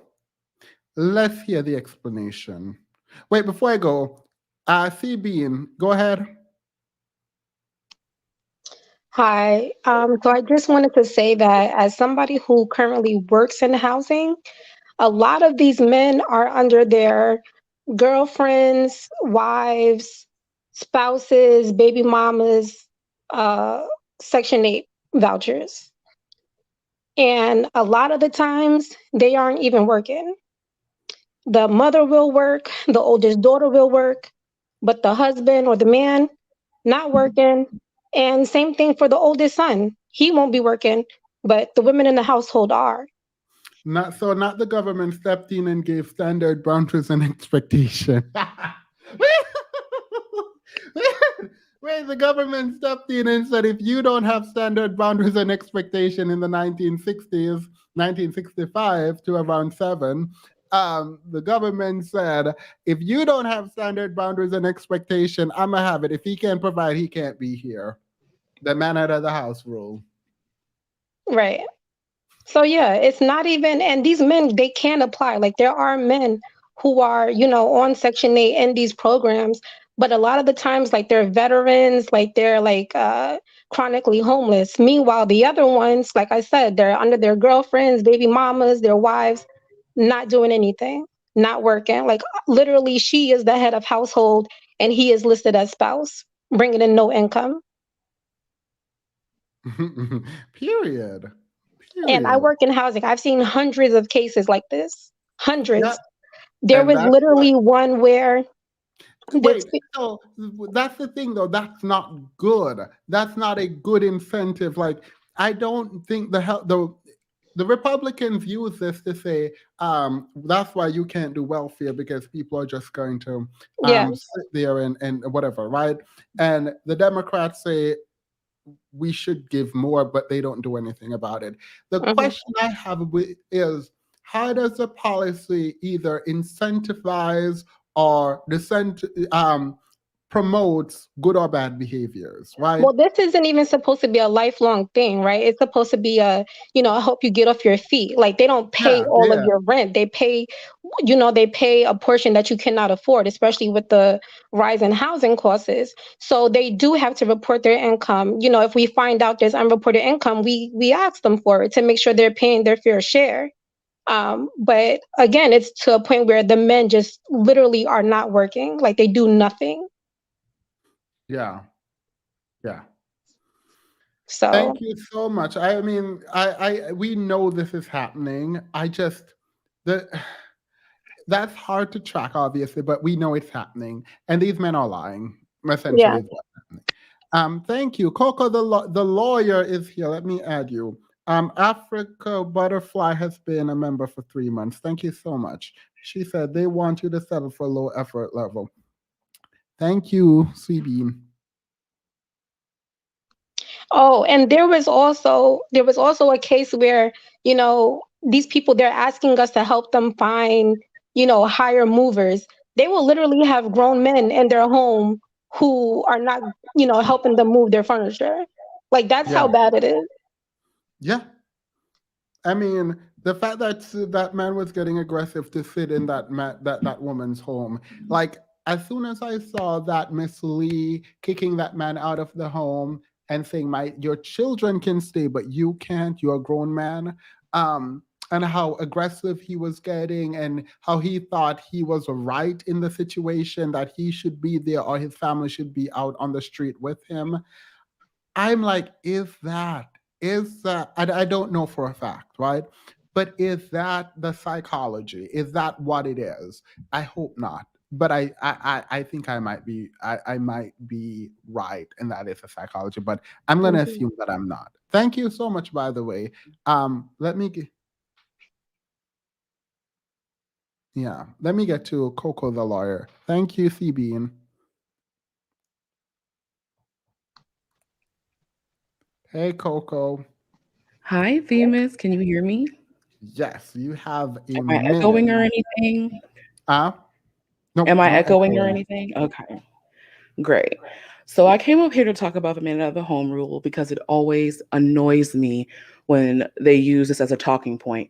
But before I get to First, that, before you get to that, you have to tell me the case that okay, overcame. I was trying to find it and I had to look through. I think it was, I don't know if I'm getting it wrong, but I think it was either Smith or Jackson versus something in Alabama. I'll find it and put it in the chat. I was trying to quickly look at it. I think it's somewhere in my archives of my phone, All so I right, have to dig well, through I'll it. give it to you. It's King versus Smith. Okay, cool. So before I get to that, I wanted to I don't want to say too much because you made it members only, but the live on Friday. I always enjoy your sympathetic and empathetic nature and your compassion. And I just wanted to let you know in my 31 years of life, I have never seen a man display so much empathy. And it kind of took me aback a little bit. And I don't want to say too much, but I just wanted to say that was an amazing experience. And I'll just leave it at that. So So, it's fine. I put after I privated it, too many people reached out and were like, "No, you cannot start the conversation and then back away from it. It is not public." okay, well, I'll have to go back and take notes because it was a good conversation. You know, when you kiki in the moment, you miss things. Yeah, yeah, yeah. But yes. So, Thank you what for that, by bothers the way. me about the manosphere and their talking points around the man of the home rule with welfare is that they're not even using it right. So, if you've been over the facts of the case that went to the Supreme Court, um, it was only a few jurisdictions, a few states that had some caveats on their books about state welfare that prohibited certain children from getting benefits based on an able bodied man in the home that wasn't working. However, to my knowledge, none of those rules were regarding biological fathers. So in King v. State, a black mother, took it up to the Supreme Court because the state of Alabama denied her children benefits due to after their father had passed away. And they were denied because the mother had had a new boyfriend that was not their biological father that was living in the home and not providing financially. And And no, no, no. so, And he had another family that he wasn't providing. listen, Look, listen. no, no, no. What I don't disagree with the state of the law on this, because I don't think the law should be involved in forming families. Like I actually think that it was an overreach by state. So I agree with the case outcome on the law. Absolutely. But when we talk about standard boundaries and expectation, which has been imprinted in my mind because of how easily they run off the tongue, thank you, Sunji, I am annoyed because I think maybe not the state, but someone needs to be setting standard boundaries and expectation for people. Because how are you? Absolutely. This is a Oh, black woman decided to go to the Supreme Court and fight so that she can have a man who cannot provide.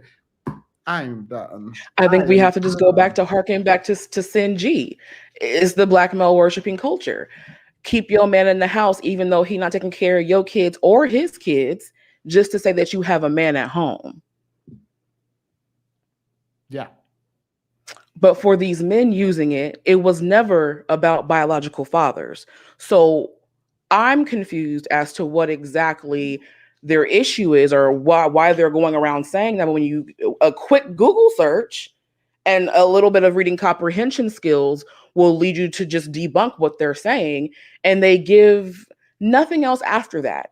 It's like we're supposed to just take what they say at face value and not use our intellect, and that's probably why they don't want us to have degrees. They don't want us to be smarter than them and to call their bluff. But I want to come up and talk about that because I'm like, they're not even using it right. They haven't even read the case. Like, they haven't read the Moynihan report. They don't fact check anything that they say. And then when you rebut them with facts, they think you're mad. And you're mad because you don't have a man. And you hit the wall. And whatever else they like to say to degrade black women. So Yeah. By the way, I also love your voice. They're not using thank it right you. because how they should be using it is actually telling us the facts of the case. That's what they should be doing. They should Period. tell us that the man out of the house rule, man out of the home room was talking about dependent children on a quote unquote father figure. And the reason it got overturned was because black women actually wanted men in the home, men who couldn't provide. So the same women, the same woman you claim chose welfare over you, fought the system and won to have you in the home even when you weren't providing. The case that overturned the man out of the house rule was about a man in a home where the woman was fighting to keep a man in the home. The man could not provide, not just for their family where he wasn't the biological father, so whatever, but you were with the mom, right? Right? But you weren't providing for your other family. We just gonna ignore that. We just gonna ignore that and said welfare took you out of the home and black women try to put you back in it. And y'all still didn't go back. And still haven't come back. Go back where? Go back. Go back where? Go back where? Yeah, I mean, see, this is why I don't talk to attorneys. If you don't pull the case up. I had to do it because it's just like, if you're at least going to use it, at least use it right. I mean, but I guess that's expecting too much, I guess. Yeah, Yami. Welcome, Yami. Someone said you sound like Mahogany Pink, and yes. Wait, Wealthy. I've actually gotten that before. I am not her, but I will take the compliment. You do sound like her. Yeah. You want to know what we should do? We should go over the. I can do it now. I mean, I've read the case, so it's fine. I also wanted to go. Well, I'm not going to do that. But if you ever want to, I'll give you time to read over the case because you sound like you've read it before. Read the facts of the case, the ruling, all of that, and let's come back. Let's say this week, this Friday. If not this Friday, next week. Let's do next week sometime, so you have time if you want. And let's just do a live and go through the facts of the case because I think people need to know what actually happened in the facts of the case. I will definitely be there. I will definitely read it.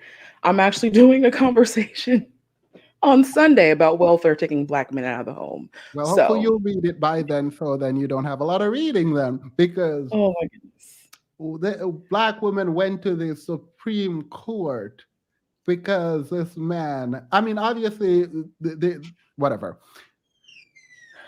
You went to the Supreme Court. Y'all went to the Supreme Court to make sure these men could stay in the home who could not provide. Period.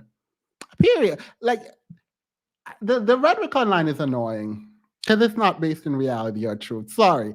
This is giving me a moment like where I just want to go off on a tangent and I'm like, I don't want to just, obviously, people are going to go read the case, hopefully, but I don't want to ramble off the facts fully. I wanted to sit without being explained for a moment, and then we'll come back and do that discussion. I would love to do that. Thank, Absolutely. thank you. Do you have anything else? I forgot my bell, but it's back now. Everyone will have a minute. Nah, I think that was it for right now. That was just the Thank- thing that was nagging at me in my spirit. The other things, I don't have the energy to go over these men Yeah. and their videos from their cars. I just don't. Period. If they wanted to be in the home so bad, why didn't they challenge the rule in the Supreme Court? Welfare did them a favor. Look, it did them a favor in that it gave them a excuse, and what we see is a compounding of excuses. Like in a video where a man said, "I drop my children off." He said verbatim that from the age of whenever to 8, that they should be with their mother, and when they get older, they can come find him and they can be friends there because he don't want to be around the children, blah, blah, blah. In the same conversation, he then goes on to say, oh, the reason men can't be fathers is because of government and the government helping black women and creating a wedge between black men and black women. What government told you to drop your kids off? What government told you that the reason you need to leave your children is because the mom should take care of them from this age to that age, and then when they're older, they can come find you? No, y'all are being intellectually dishonest. Y'all don't want these kids. Like, you have grown men coming on this live stream, going through the process that they should be going through with a therapist to try to come up with reasons why their dad didn't come back, and trying to tell us that the mom went and revoked visitation from the dad. How? Because the dad moved on with his life and got a new family. Sounds like the dad didn't want to visit you to me, and you have not articulated any reason for which the court would rely on to revoke that visitation. So you just came up here to lie. Got it. They don't want to accept that. I grew up with an absentee father who blamed my mother all the time for why he couldn't be a father. And at the age of 19, I had to come to the realization he didn't want to be a parent. Yeah, Nothing and I it's could have did, nothing I could have said, no grades, no achievements, no degrees was going to make him want to be a parent. And that had nothing to do with me. it's getting exactly. Exactly. It's getting frustrated. I shouldn't be drinking for this conversation. It's really, really getting frustrating because the way in which we are having these kinds of discourse online is very dishonest. It is very dishonest. When men are talking about welfare took them out of the house, how? You're a grown man now at 35 in 2022. If you're not seeing your child, it's because you didn't want to see your child. Now, if the mom is preventing you from seeing your child, show me the court documents and I'll believe you. Most women I know who are single mothers literally are like, I'm trying to facilitate communication between this child and his father. The father just upped and disappeared for months on end, and then randomly showed up one day with talking about, can I take my daughter out for ice cream? Okay, you can, but like, are you going to disappear again? Oh, well, he did. He disappeared again. So you're just confusing this child. This woman is now making up lies. This is. Please do not let any of my family members have children with men who decide to leave, just up and leave, because I will tell them. I promise you I will tell. It's not my place, but I will. I'm not going to sit here and have you lie to my nieces and nephews or cousins to protect someone's. It's not going to happen. I'm going to tell them. Guided by the lie says because narcissists are never at fault. Hashtag thinking took black men out of the home. Are y'all saying black women chose bum men and the men's are saying we chose men with money? Take the bag, black women. Look, hurry up and eat. Apparently, I mean, I think Sinji might be right on this that like you guys do have responsibility too in that like y'all went to the Supreme Court to fight to keep black men in the home. Not just black men who can provide, because if you can provide, the law doesn't affect you. Period. Period. Thank you, Coco, the attorney. Let me see. Concern G. Oh, go ahead. You said thank you. Yes, I was just going to say thank you for having me again. Have a good one. Bye. Come back anytime, and please let me know via email. Or I think we are Instagram friends, so please let me know on Instagram if you would like to do that. Absolutely, I'll send you a DM. Thank you so much, Themis. All right, bye. Please remember to like the live stream. It helps with algorithm and such. Concern, go ahead. Welcome, Olads. Welcome. Hey, so I want to double click on a few places. The first place is that when we think about the idea that these men romanticize old-fashioned women when grandmas are looking at them and being like, you're a bum, bro. It just adds a level of delusion. Like there is no time period where your behavior would have been appropriate. The women of those times are looking at you like you're not making any sense. It didn't work out for them. So why are we out here pretending like if there was ever a time period where this behavior would be appropriate? So that's the first point. And then the second point is when we think about being outside of the home, like I think that we need to re-angle the way that we're seeing the positioning of what they're saying. They're mad about being taken out the home, but never really. Go ahead. All right, go ahead. Did you say pause? Oh no, okay. Pause, but go ahead. No, go ahead. But they're mad about being taken out the home, but notice that they never talk about any ways of getting back in it. They do not want to get back in the home. And we need to also acknowledge that their obsession with being, with women of any other race than Black women, most of the time their preference is not about a preference, it's about an exclusion. They are so. I actually thought you were going somewhere else with that, which was, okay, you got taken out of the home. That's fine. Why are you still not a parent? Well, you being taken out of the home don't mean you wait, do people think being taken out of the home, divorcing or leaving the home or breaking up or whatever, do they actually believe that that means you don't have to be a father to your child? I believe so. All right, that makes sense now. Because I believe so. The way people are like, well, if you took black men out of the, okay, good, but are you supporting your children? Like, the math is not mathing because you still have a child. Like, welfare took you out of the home, but you still have responsibilities, sir. And that's why I went to the direction I went to, because I think that that's the guy we're talking to, a guy that would literally let welfare take him out of the home. Like, if we think about how uncommitted they are to a Black community, to Black families, to Black whatever, the audacity of them ever even saying that out loud in a sentence, because like when we think about the idea that preferences are about excluding Black women, you have literally decided to abandon the idea of a Black community legacy. That's the thing. Like, even you're right. They don't talk about preferences. They talk about exclusion, and they specifically try to drag Black women.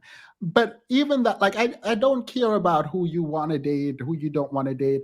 My problem fundamentally is you're not taking care of your children, sir. Right. Your child is still in the home. Like these like the fact you said this too, and I agree. Where you proudly proclaim that the reason you are not there for your family is because welfare took the reason the family is broken up is because welfare. Blah blah blah. All right, great, yeah. Mm, why are you not there for your child? Even if, and they will tell the CDC, I love this. They will talk about how Black fathers are the most involved, right? This is inaccurate for a lot of reasons that I don't really care to get into. I've explained this so many times. If you're watching this, you already know. I'm not about to do it again. The issue is, how involved are you if you decide that you are not going to be there if you're not in the home? Because it does say when they're there. So if most of y'all aren't there, why are you using this stat? Which obviously is not generalizable because it says so. It is self-reported. It says so. But Themis, I think we also, again, need to realize the implications that are coming up from their positioning. Think about all their other behaviors. When we think about the fact that most of the time they abandon their Black families to upgrade to white mixed children, when we think about the first time mother syndrome, or the starter wife phenomena, right? We realize that in reality, I think that they just hate Blackness enough that their seed is also a place of resentment. And when we think about how they treat their Black children, their unambiguous Black children versus the children that they can make with white men's daughters, we realize that there might be a wholeheartedly, like, complete refusal to promote Blackness that might be deeper than we give it credit for. You know what I mean? Because truly, what if the whole, like, them talking about Black women, about Black men being the most attentive fathers when they're in the home, is really just an advertisement to their preferences? They are still saying, I don't like Black women. I don't care about the children I make with them. This is just the intermediary step till I can get to a woman that is a preference. I say good luck, but I'm not a Black woman, but I would say good luck with that. Well, Because I mean, I know that. Go ahead. no, yeah. Oh, I was just saying, like, and I think the realization, because I took a second to take a phone call in the middle, so I don't know if you went through this, but the idea that two professors on the Black experience could gaslight us just makes me feel so strange about how committed they could possibly be to this narrative. Like, I don't even understand what level, like, are we talking about people who are okay? You know what I mean? I mean, They under the were note that when a man comes on and say, "Yeah, we need to protect the Black community and come together as a community because our women, blah blah blah," and in the same breath says his preferences for Latino, period. Y'all can y'all can believe what y'all want to believe. I've already made my conclusion. Like I have made my conclusion. If y'all want to believe the lies, I mean. Well, that's my conclusion. But if you want to believe these people as they talk about community and building and caring, do it. I no longer do. Like the fact that you can so easily, without even recognizing that you do it, say, "Oh, I prefer Latino," but Black women and Black men need to come together. Girl, why? exactly. And just to like, address something that comes up sometimes when I talk about this stuff. You know, I understand that we really shouldn't care who they sleep with. It's not who they sleep with. It's not about being jealous of any other woman being a preference. At this stage, I think it's a reinforcement of Black women being able to just remember that no matter whether or not you're seeing this guy as a brother, you're seeing this guy as a person that deserves a chance. You're seeing this guy as somebody who's related to you in some sort of, oh, maybe he's special. We need to realize that there's a psychology and a pathology here that seems to be not, like, what I does do. it mean to be a good Black man? Well, What I does don't that mean mean? I don't. I've stopped entertaining ideas about quote unquote black men's preferences like a while ago. Like, I mean, honestly, if if you believe they're bad, then who their preferences are, that their preferences aren't you should be a good thing, right? Or at least the ones we consider to be bad. So like for me, the only reason I even brought up the preferences because he said it while saying we should come together. And for me, it's like, all right, that don't make sense, but period. like period. Yeah. So I But we'll be I the only community now that truly is without an entire half of their population. I Like, mean, you and said I the believe word. in Black women, we can make miracles happen. But that's like, it's hard. It's hard to accept that Black women cannot trust most Black men that they're related to, that they might grow up No. next to. You know what I mean? I'm wondering if the way that I do because like in my mind, like I did a throwaway comment, but in my mind, this was not like this was about the sort of language being used and how language is being used, and I I could not care less about the whole preference conversation outside of when they're attempting to disparage other people, right?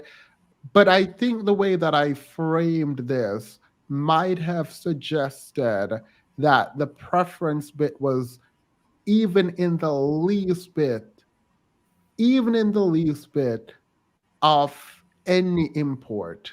Because, like, Mhm. the reality is like, and the reason I don't want to talk about it is like not that I don't want to talk about it, but like the single motherhood increase in the white community has like tripled. Don't quote me on that. I think it's doubled. I don't have the stat in front of me, and it's with biracial children. So Mhm. like, and if you go to Sinji's channel, she will point this out over and over again because it's so repugnant and abundant, right? So it's Mhm. like the quote is they're getting the same black man, right? Mhm. I think that's the quote, and so it's Mhm. like uh, if you're a preference, period, good for you. Like that's how I feel. Right. But I So think the reason why I feel the same way, I literally feel the exact same way. And what I want to communicate to the chat and what I'm trying to communicate to Black women is that we need to really take this threat seriously. Because in reality, like, no one is getting a different experience. Like, all the things and excuses that we might make for the people in our lives because we love them also need to be understood that, like, we don't like the person who argue in that could be a good Black man if he tried a little harder should be called the cops on. We need to stop the loyalty that's destroying us. Like, a lot of the excuses we make because of our empathy could truly be not it could truly be inappropriate. you call it empathy, I call it maladaption. Ain't no way someone is running amok in your home, messing with your children in the worst ways possible. And you think that's somehow loyalty to that person? Absolutely not. You're enabling that person and you're causing a lot of disruption to your child development. This is why I say maladaption is all around. It's all Mm-hmm. around. Someone came up and argued me down when I said, I am not willing to say it is fully adaptive behavior that is being displayed generally. I don't think so. Mm-hmm. I think there's maladaption all around, and that's not okay. Yeah. I mean, that's what I have for you. I'm going to step down and let this person be able to add. But yeah, thank you for hearing No, me air thank out you. what my fear. Oh, I appreciate everything you said. I mean, except the whole preference conversation because I'm tired. Honestly, Like I'm exhausted with the preference conversation because I want to watch it on other channel and I want to see them get dragged and I'm not about to drag, so I'm just gonna watch it. All right, well, I'll come down. I watch from the chat. Bye. Thank you. All right, I'm gonna be try to be Hi, strict. Themis. Wait, someone said theme is about to go LOL.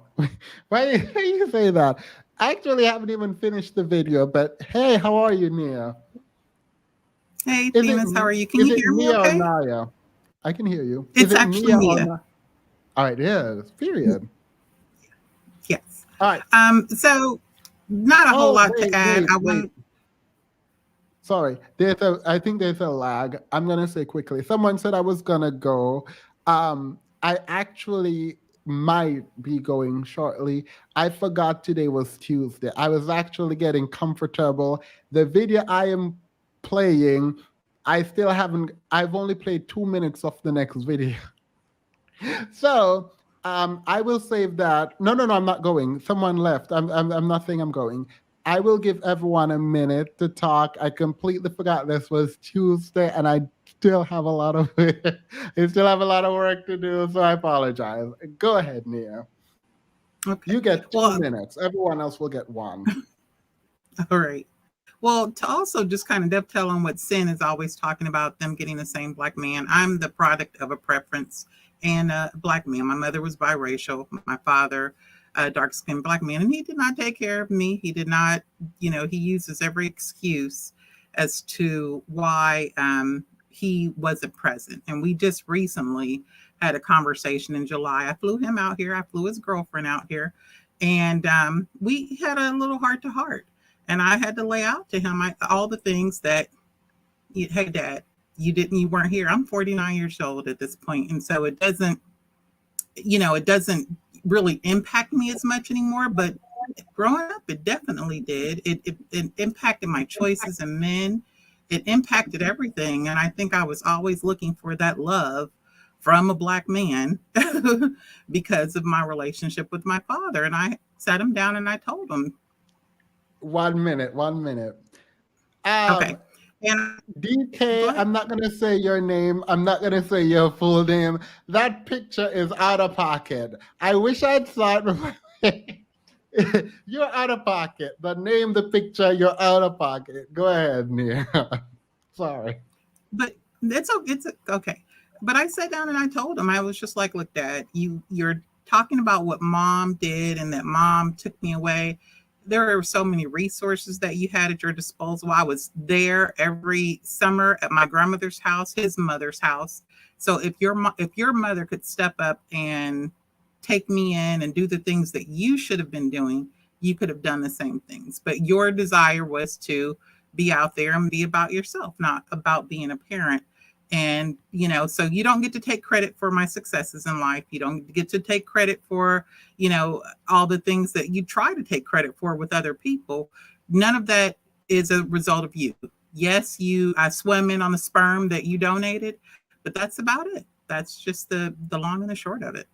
So I Yeah. wish that I had this forum when I was in my 20s and 30s, so I could have really had a come to realization moment like so many of these young women are now. And, ladies, go ham, question all of them, question everything, date who you want to date, do what you want to do, and get your What I education. want, yes, I not only underscore that, but please go out there and succeed.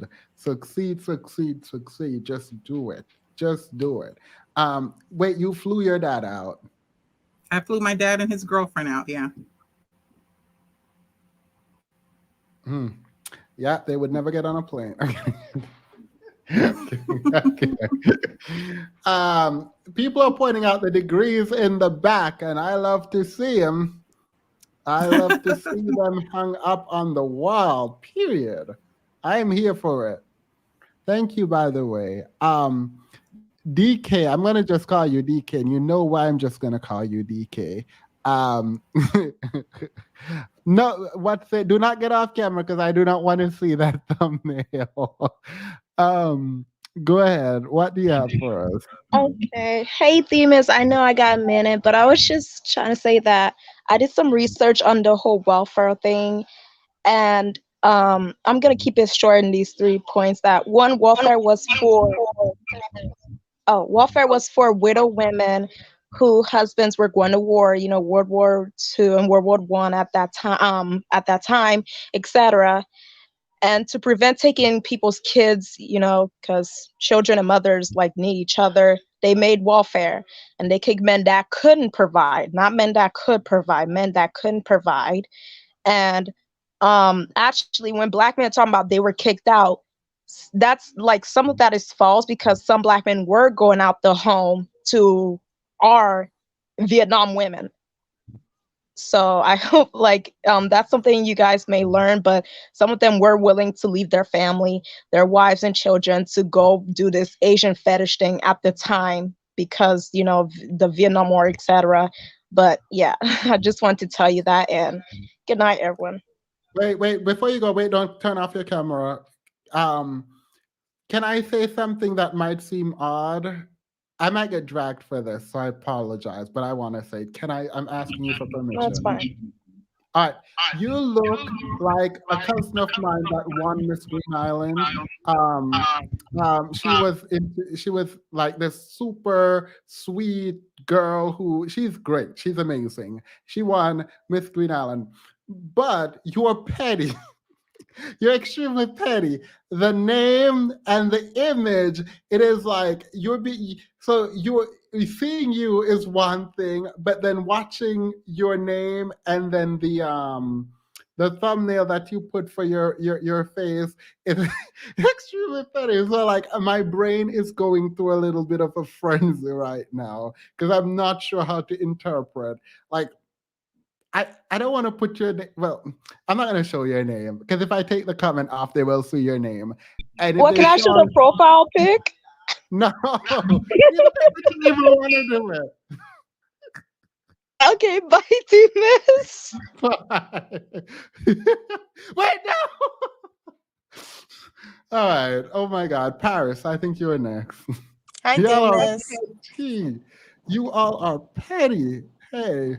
So I had two quick points. So just listening to, how we're gaslit all the time when it comes to them being put out the home and all that type of stuff, it just reaffirms another example of why they want us single with them not there, is because the only way they can move into those type of situations and take advantage is if there's no man there. A quick anecdote: I also in my early 20s was sucked into struggle love. um had a hobosexual as a boyfriend. I call myself moving out. He ended up moving with me. And the being sold this idea of we're going to build it from get it from the mud, build it up together, do all of this. And then when you look up, it's just muling with them not putting in their portion of it. I was with this guy entirely too long, him back and forth of getting jobs, quitting jobs because he said he didn't want to work for people and all this kind of craziness. Then he wanted to do his own business. I said, well, I'm from a family of business owners, so if you want to do your own thing, that's fine too.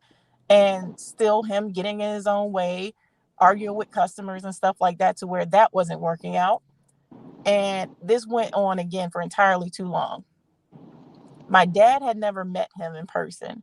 He came to visit, and the next day after he met my dad, he started acting really funny. And then within maybe like a month, we broke up and I put him out.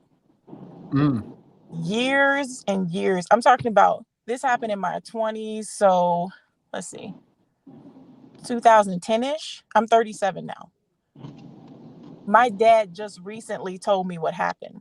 When my dad came to visit and he met him, he cussed him out and threatened him and told him to leave me alone or else he was going to unalive him. And that was when he was like, oh, I got to go. And I just wish growing up that I knew that I could use my dad as a resource in that way. But the second thing I was going to say is men need to go to more therapy and unlearn and break curses, because my dad's dad wasn't there. His mom had a situation where, she had multiple different baby daddies and all this type of stuff. And he kind of went through that. Then when he had kids, he married my mom, he had 3 kids and all that. But it was that military thing. When he went to war, she left him, took us, and then he came back to nothing. And he just ran from that situation. He couldn't face it. He Yeah. still was active in our lives to a certain point, but I wish somebody would have been able to show him that you can be a different father than your father was earlier on. Yeah. You want to know something? Thank you so much, Paris. And the one thing that I do know is, well, I hate saying this because it feels very. I've never actually, until I started watching Sinjed, I would never have used the phrase black male worship. But it seems very cuddly. Let's use that, cuddly, when I say this. But I do believe if black men wanted to, if they, let me wait, and I'll say this in the after show, because I actually do believe in the capacity. I just think there's not the motivation. And my problem is whether or not it is a matter of we think we can protect that which we build, so we don't. So we'll get into that. But the next person is Jatan. Thank you, Paris. Thank you for your contribution. No problem. Have a great night, you guys. You too. Bye. Jatan. Yes, you got my name right. Yeah, I did. Yes. I watched my cousin girlfriend blow through 500,000 from a lawsuit behind all his pipe dreams. She now is back on. Oh, absolutely not. Absolutely not. Go ahead. So yes, hi everyone. Excuse me if I talk funny. I have my retainers in right now. Now I want to add some context to what I'm about Before to say. you do, let me say the panel is now closed. There will be no one else added. Sorry. Go ahead. Yes. I want to add some context to what I'm about to say. I'm only 24, but growing up, I never really understood the arguments about, keeping men out of the home. I just felt like a lot of their arguments are illogical and performative. Like, for example, you mentioned, they have the highest rate of being, what is it, present, or what is it, invested or active, was it? Involved. Involved. And I'm just like, define involved, because we have this habit of applauding men for doing lower than the bare minimum. Like, I mean, the study did define involved, and it was about taking the kids to school, showing up for them in different ways. It has the list. The problem. You should know what involved means. Sorry. Okay, but is that involvement No. substantial? Wait. Oh, sorry. Zan, I don't know who you are. If you interrupt us again, you will be removed. There has been no one, absolutely no one on this panel who interrupted anyone else. Everyone waited until their turn. So you will wait till your turn or removed. It's that simple. Go ahead. Okay, but to his point, but is that involvement substantial enough? Like, I feel like a dad will pick up their child from school one day out of the week and be like, "Oh, I'm involved," and it's just like, is that like real, or is that like a performance? And then we're talking about picking the child up from school. What about emotionally? Are you emotionally involved? And that's not even my whole point. I want to ask a question about, like, okay, so I've been thinking about this.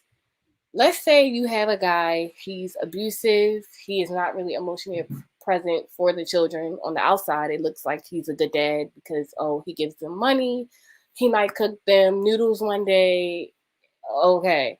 So do you think that man should be around the child? Like, I think people underestimate. Well, I mean, I think that's an unfair question, because if you ask if someone is abusive, then no, that's it. But if you're saying, if they, a harder question is if someone is inconsistent but not abusive, right?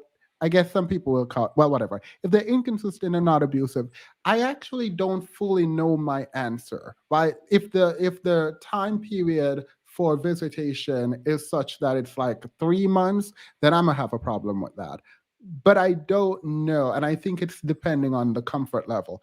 But I'm going to let you ask another question if you want, or follow up or explain it more. Yes. Because I think abuse is where I draw the line. If you're abusive, no, you shouldn't be around your child. Okay, not even just abusive.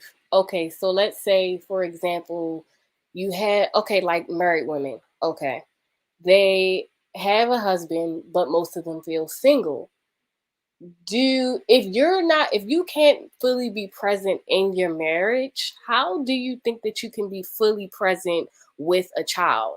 I feel like a lot of people underestimate what parenting is. Like they don't really realize that you're actually raising human beings who have to go out and interact with other people. Like my mother said, like this weekend, she was just like, honestly, she was just like, I love being pregnant, but the raising the children part was hard. And I feel like a lot of people don't take it as seriously as they should. They see, oh, you have to financially provide. You think you're teaching them the right morals, but you're really not. You're teaching them white supremacy. You're teaching them anti-blackness. You're teaching them homophobia. I'm only 24, but I a lot of times when people or when men complain about, oh, she's kicking me out of the home, and I'm just like, oh, well, I can see why you're not in your child's life. I wouldn't want you to be around my child teaching him how to be homophobic and fatphobic. Yeah. Yeah. No, I mean, I'm with you on most of that. And I wanted to say that abandonment is emotional abuse. I put that up there because I do think that is important to note. I'm not a psychologist, but I'm pretty sure the everything says that. So I wanted to include that up there. Um, I am interested though in sort of like where do we go? I don't know where we go, but I do think that it's so like kids need their parents, and if one is missing, that's a problem. um, and I generally don't blame the one there for the one absent unless you can prove that the one there has caused the other one to not be there through some malpractice. So, and malpractice not in the like legal sense of the word, but acting in a bad way, that sense. So yeah, I mean, I'm with you. I'm Yeah. with you. Okay, so my final thing is, like I said, I'm only 24. Am I wrong in just being an advocate for, yeah, you don't need that person around your child? Like, I don't, logically, it doesn't make sense because then you run the risk of I ruining the mean, child. it depends on what person. Like again, like I'm not going to agree with a blanket statement that you don't need that person around your child. If you guys don't live together, there's visitation, hopefully. And if they are adhering to that and are attempting to be there, I think they should. But if you use abuse, then no, obviously, in my mind. And I also think well, I'm not going to tell women how to do this, but the idea that pregnancy is this beautiful, amazing thing is not true biologically. like, like, so I mean, anyway, that's something you said earlier, but like, I think a lot of people see it as beautiful, and women have been socialized to want to have children. So, period, great. It helps the community move forward. Mm, But it looks painful from my position. But I'm not a if the man is not with the woman, the relationship with the woman and the man doesn't matter to me at all. I could care less. Like I could not care less about their relationship unless it's affecting the child. And so the fact that the child is in itself an entity that needs to be taken care of, I'm going to blame the person who is not doing their work. So yeah. But that's how I see it. So I can't make a blanket statement that they shouldn't be there unless we qualify which they shouldn't be there. Okay, I got one. I swear this is one last. Okay, let's say that the dad is a drug dealer, right? He's No, not abuse. No, great. no, Okay, I don't even got to no. finish. I mean, Call it elitist then, because I say no, and I'm not giving advice. If no, not Yeah, around my. because most people would say yes because, oh, he has money, he doesn't abuse me. But it's just like, you put your child, I'm not saying it's the woman, the father puts their child in danger doing illegal activity. Yeah. So why would you? Yeah, no, it's a no for me. I'm not saying that's right, but it's a no for me. I think it's right. That's my moral compass, but I don't tell y'all what to do. In my mind, it's a no. But yeah, I think thank it's you so absolutely much. right. I like the questions, by the way. I actually had to think a lot. So thank you. Have a good night. Thank Uh, you. Zan, you're next. Go ahead. Very well put by my sister there. Um, she's very young, so hopefully she, you know, gets great wisdom in her relationship, I guess, journeys. I just Yep. want to start with a background of myself. So I was raised by both my parents, um, middle to upper class. Both my parents had degrees. One went to A&T, North Carolina. The other one to NC State, which is my father. Um, Never really, like growing up, never really knew this was an issue as far as our community. Because I've had, my friends, of course, my parents are very strict. My friends are their parents are strict as well. So, everybody I knew, and everybody knew I only had black friends. I really had no white friends like that. Because I really didn't fuck with them. Because I was on a baseball team, but they're weird. Anyway, all my friends both had their parents, they're all still together. My grandma, she's 97. Uh, sh well, my grandfather died, but they were together for like 60 plus years. So I got a huge black family that sticks together. We do family reunions, trips, all this kind of stuff together every year. Um, so I didn't really know this was an issue. What happened was when I kind of got out and got into the world, I kind of was naive a bit. So I was thinking like, oh, okay, he's my, like I would be friends with a black man.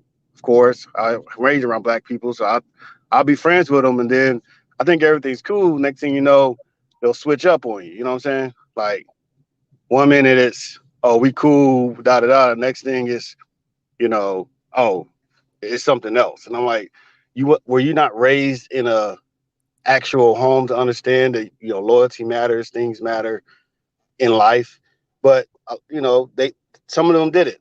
Now it gets to my kind of readjustment of who we are as black people and black men, black women in general, when we kind of go from one extreme to the next. Because in the 60s, early 50s, all that, we were highly married. We were a community. We were a group. We had businesses. Then, right after that, the 70s, 80s, 90s, what happened after that? And where we're at now? It's kind of like, how does this even become true? How does it even become real? So I did my research, did my studies, of course, the welfare thing, but I didn't just go with that because I knew that just, like you said, Wait, that's not really a crutch to stop taking care of your children. That's not I mean, yeah, you got to leave the home because the income amounts have to match in order to qualify for welfare. But that doesn't mean I have to, as far as say, oh, bye bye, little Johnny, bye bye, little Timmy. Like, I don't have to do that. So I wait, looked into it wait. further. Are you saying that in the prior to integration, that the black community was doing better? Yeah, we were. Absolutely. We had most of our businesses still. We had the Negro Leagues, which most of the Negro teams were owned by black people. We had transportation. One of the big controversy with Rosa Parks is she wasn't on the black bus. Now, the reason she wasn't on the black bus was because it was shut down for that period Wait. of time. Huh? To make that argument, you do know that you're saying the civil rights movement was detrimental to the black community. It was. In a way, it How? was. Oh, Yeah. yes. In a way, yeah. I mean, there's good and bad qualities to it. Wait, what's the good part?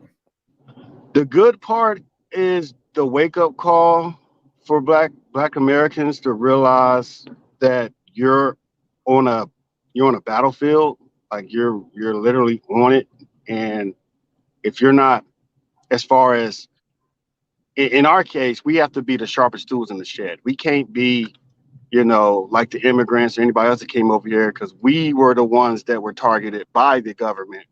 And now they didn't just say, oh, you're good now, you're all free to go. No, they made sure to keep the chains on us mentally, and on a lot of our black men, they made sure to keep those chains on us mentally, so Do that you you have never a exited. moment? Do you have a moment? Can I play something for you from the 1960s? Go ahead, yeah.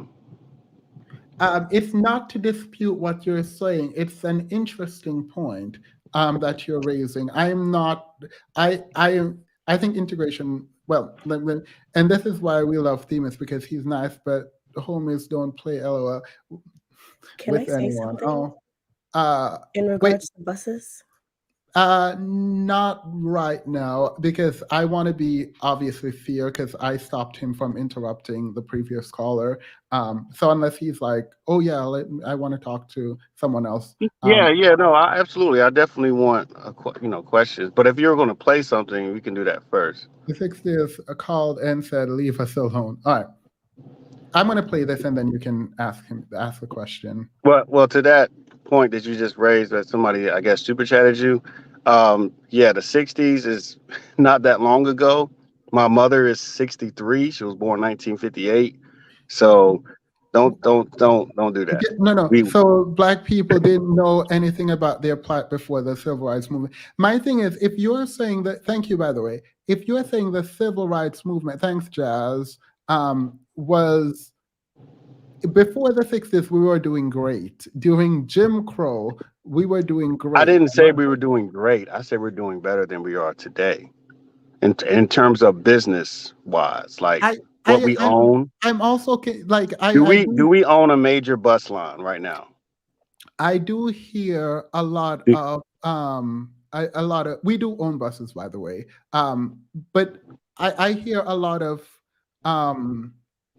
I'm going to call them Dr. Umar's ilk, but make this claim. But Black people have never had it better than they do now. That's my sort of empirical understanding of what is happening. But even if we talk about single parent home, that is decreasing, and people are able to provide in a way that they weren't. Now, the Black community is still the sort of, I'm going to use the underclass, and we do need to address that. But to say, I don't know, it's very strange to hear that. Well, can I clarify it for you so that it may make more sense? So I'm not saying overall we were just better off. I'm not saying that. I'm just speaking on specifically wealth and the distribution of it to our community. We were in Jim Crow, we were separated, so we had no choice. You get what I'm saying? Okay, no, that argument I don't dislike. I don't dislike the argument that, but what that argument highlights is that with integration, some of us are deciding to rest as opposed to build. Exactly. Some of us had just took the back seat and said, okay, I'm gonna ride this, white proximity back seat and take that, which is no problem in doing that. Because I'm not telling you to get up there and go fight against these, evil people. These people are evil. They are. So I'm not telling you to get up. I'm not gonna wait. It's not the thing is, if we're talking about integrationists, what we're doing, what I'm saying is, there are people who are engaging in the system and having positive outcomes, and then there are people who refuse to build. Well, okay. In that situation, if there's people who refuse to do anything or just lazy, then we have to find a way to have a better use for them. You know what I'm saying? Like, if we could find a way to have a better use for you, and because you're not doing anything, producing anything, constructing anything, but that's a very few amount of people that we have in our If population. that is true, if it's only a few people who are not doing anything, then the stats wouldn't be the way they are. No, not necessarily, because you had a group of our people who take government subsidies and like welfare, like food stamps and stuff like that. You're accepting that, and you may not be as far as lazy, but you're helping that system of government subsidies remain, your go-to. You don't need to go to a man for it. You can go to the government for it. You get All what right. I'm saying? Okay, yeah, but the reason you would go to the man is because you can't go to the government is because you can't go to the man. Not necessarily. Not that you can't. So You are either. you saying there are We're talking about women? the people who Wait. refuse. Let me We're ask talking you a about. question. This is a Okay. question of your opinion. So you think women are choosing to not be with black men because of the government, even though black men can provide? I never said No, women I'm or asking you men. that. I'm saying I'm asking you that. Do you believe women choose the government over men who can provide? Sometimes, yeah, they do. Okay, so that's a Sometimes. no, because the reality is black women are not are they So what fought about and what about a divorce then? wait. They Sorry. fought and won against a system that told them they couldn't be with men who couldn't provide. So it's strange to me that you're saying the women are not willing to be with men, even if they can provide, they're going to choose the system. But these same women went and fought a system and won to have men who could not provide be there. That's you're conflating two different things, because you're saying, well, let me tell you what I'm gonna say first before I say what you're saying. Because what you're saying is these certain groups of women that fought the system to, I guess, get low income men in the home. Is that what you're saying? Yeah. Okay, so these group of people fought so low income men can get back into the home. Mm-hmm. Okay, Mm-hmm. so these same women are divorcing men at a higher percentile rate. You Not are saying that they conflating. shouldn't. Not Wait. saying they You wait. shouldn't. No, Hold no, no, no, on. no.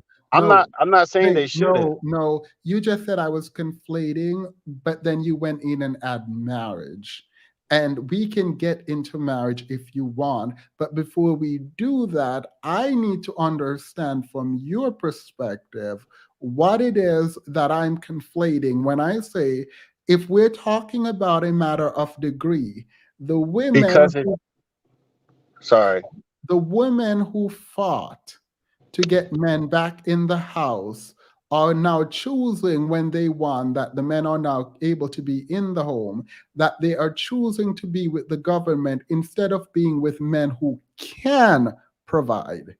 Are you actually telling me that you believe that black women would prefer to be on government assistance than with a man who can provide? I'm not saying all black women will No, prefer we're that. speaking generally. And I said some would, yes. I wait, said I'm some. speaking generally. There are some women who would do anything, and there are some men who would do anything. We're speaking generally. Do you think black women generally are going to Oh yeah, choose? generally no then. Generally no. All right.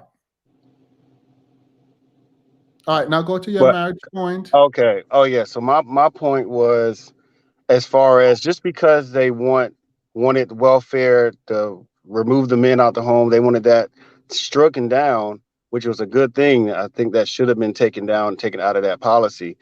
Doesn't So mean as you think, far as wait. Do you think men who can provide should be in homes with women making a lot of children?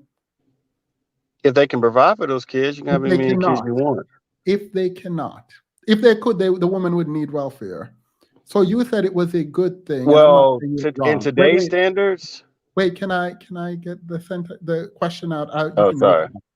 So you're saying that a man should be in a home even if he can't provide and be reproducing with a woman. Do you A believe man that? that can't provide for the kids, Should be in the home with the woman reproducing. if she wants them in the home, why not? All right. So you think it's okay for women to choose men who can provide and reproduce continuously? Only if she's a provider herself, which we have a slew amount of fine black women that are providers. Then if she has a situation where they worked it out, I don't see a problem with that. I mean, I'm not maybe pushing back. I'm not pushing back. So you are saying women should be able, men should be with women if the woman can provide and they can reproduce, even if men they're should not. be okay with a woman being the number one income earner in the household. You should be totally fine with that. That doesn't mean you lose everything and you just lose your balls and anything. No, you still the man. You still have to teach, your Wait, when you sons. say you steal the man, I don't understand what that means. You still have Don't, to teach your sons and daughters how are to you in properly the navigate society and properly grow. You still have that responsibility, like you said earlier. That just because the welfare wait, took you out the home, that are you didn't a Christian? erase the You're not a Christian. responsibility. I'm assuming you're not a Christian, right? I'm not a Christian. Yeah, you're not a I Christian. was I was I was in a Christian home, but No, but you're not. So you don't believe like the man should be like the head, right? uh well, as in income wise, Wait. Let me not ask you the no. question. No, let me not let me not ask you the question like that. You have to believe that the woman should not submit to the man, right? I don't really like the word submit, but because everybody likes to use that word as if it's like a All right. battle and you lost or something Let's and you do have to leadership. Should the man lead submit the the as home? far as the leadership of where the home is supposed to go. I don't believe that. I don't think the man should always have to be the leader. I think the man and the woman should be able to interchangeably have that leadership position as Okay, far so as you're not a traditional man then. Got it. Like, no. I right. mean, I I'm mean, not I gonna fight guess you. This is your what is belief. traditional, man? You look, I'm not gonna fight you. This is your belief. I just wanted to know. So you No, I like it. I like it when you ask questions. I do. right. But So yeah, go ahead. so you don't believe the man has to be the provider. No, not at all. All And right. a lot of the times, like in my family, I know my dad would turn down certain promotions so that he could be in the home more. Because he worked at a broadcasting station like CNN, Fox, all that.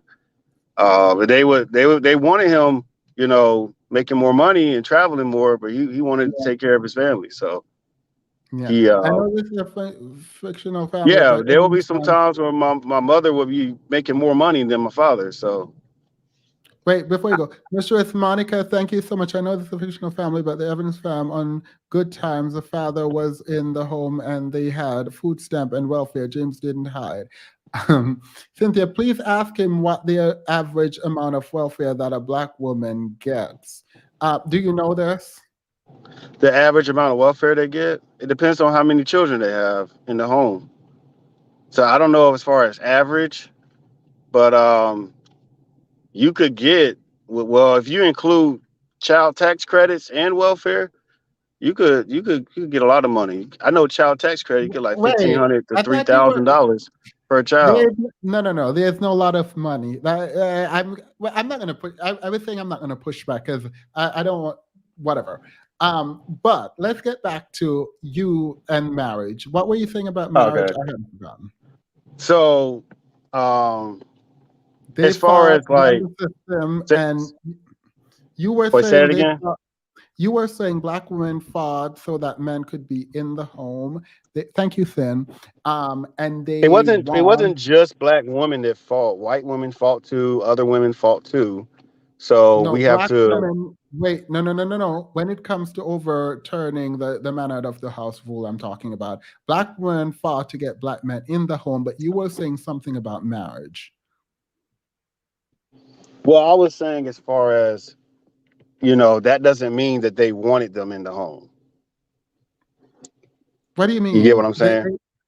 Oh That no, I doesn't don't. mean that they didn't want that as a requirement in order to qualify. They wanted to have then, be a little bit more free. I shouldn't have to kick my husband's income out the home just so that I can qualify for these benefits. Didn't really make Yeah, sense. which It was means they counterproductive. wanted to they So wanted the that was man the to be able to. reason. It wasn't because So I want this wait. degenerate man in my home. It wasn't because of that. Yeah, well, that's essentially what you just said. Even if you're saying they want the income, they are No, like, no, it's not. Because you don't just bring your income in a relationship. You're not just bringing the income. You have other values as humans in general than just yeah, and income. they're willing to have that in the home and have welfare too. Okay, but if you're a person who has low income No, and you no, have no value intrinsically, then I'm not going to want you there. Nobody's going to want you at the house unless you're a okay, child and can't produce perfect, yourself. So, but perfect. even So what? Wait, children, wait, no. So what were you saying about marriage? what was I saying about marriage? I'm saying Yep, that as you far said as if just someone because only they has fought, money.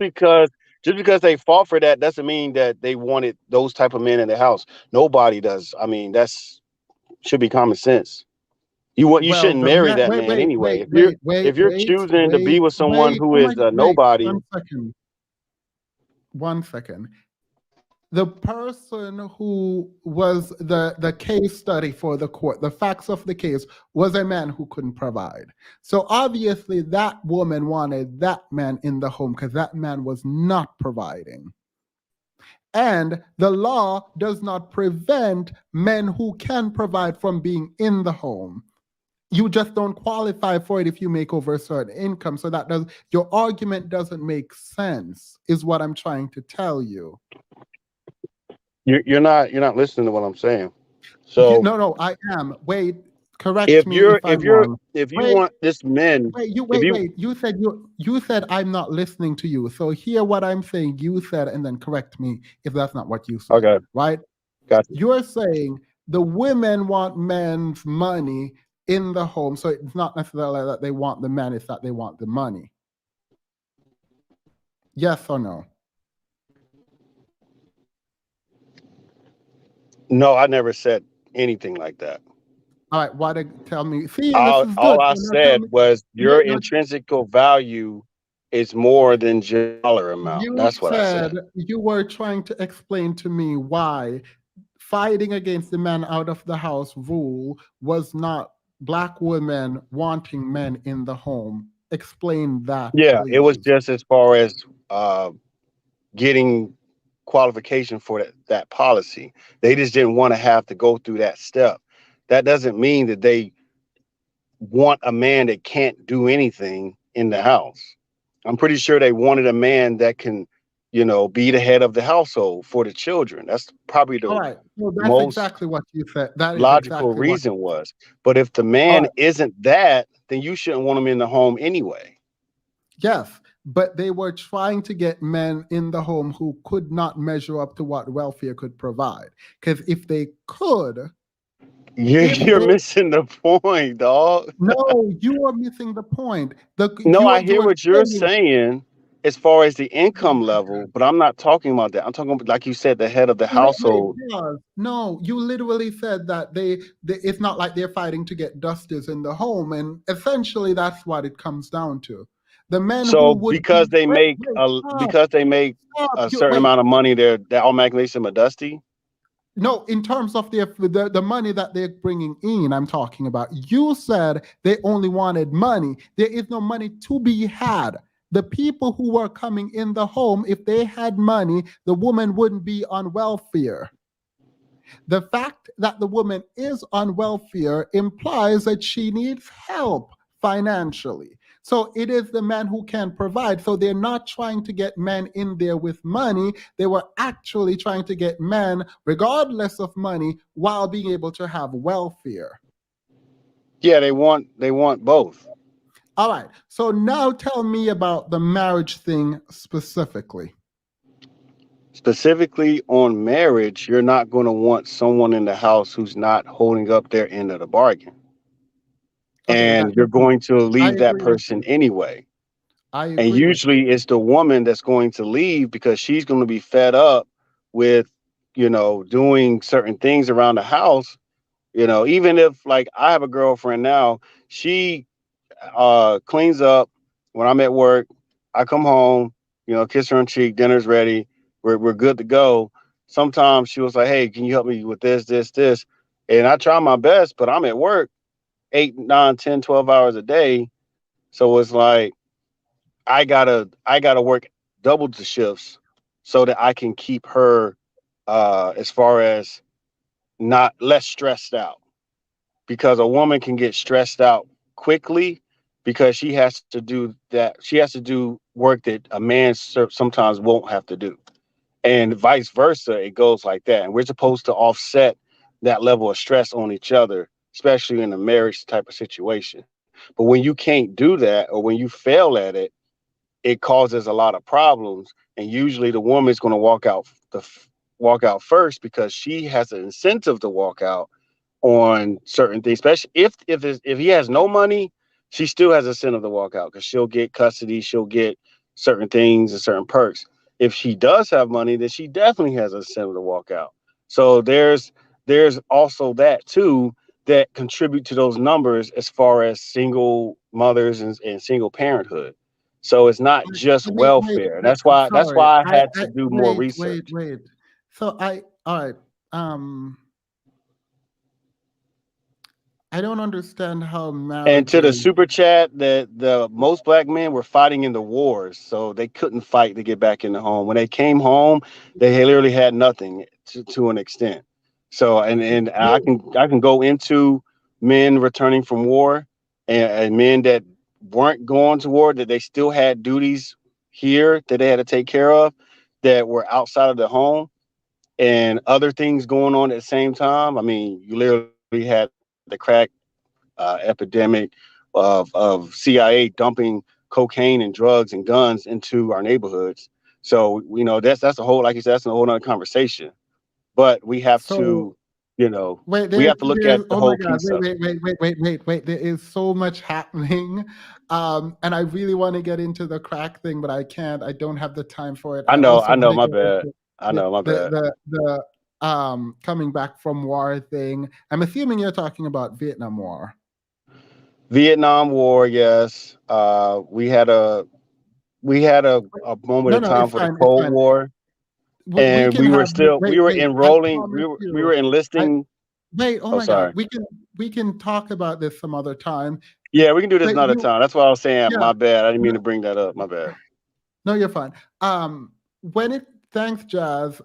When it comes to marriage, I am not sure you made an argument either way just now.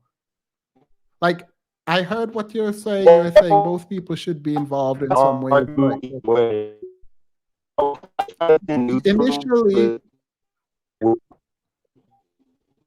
but um, initially you said that the rate at which they're divorcing, and I stopped you.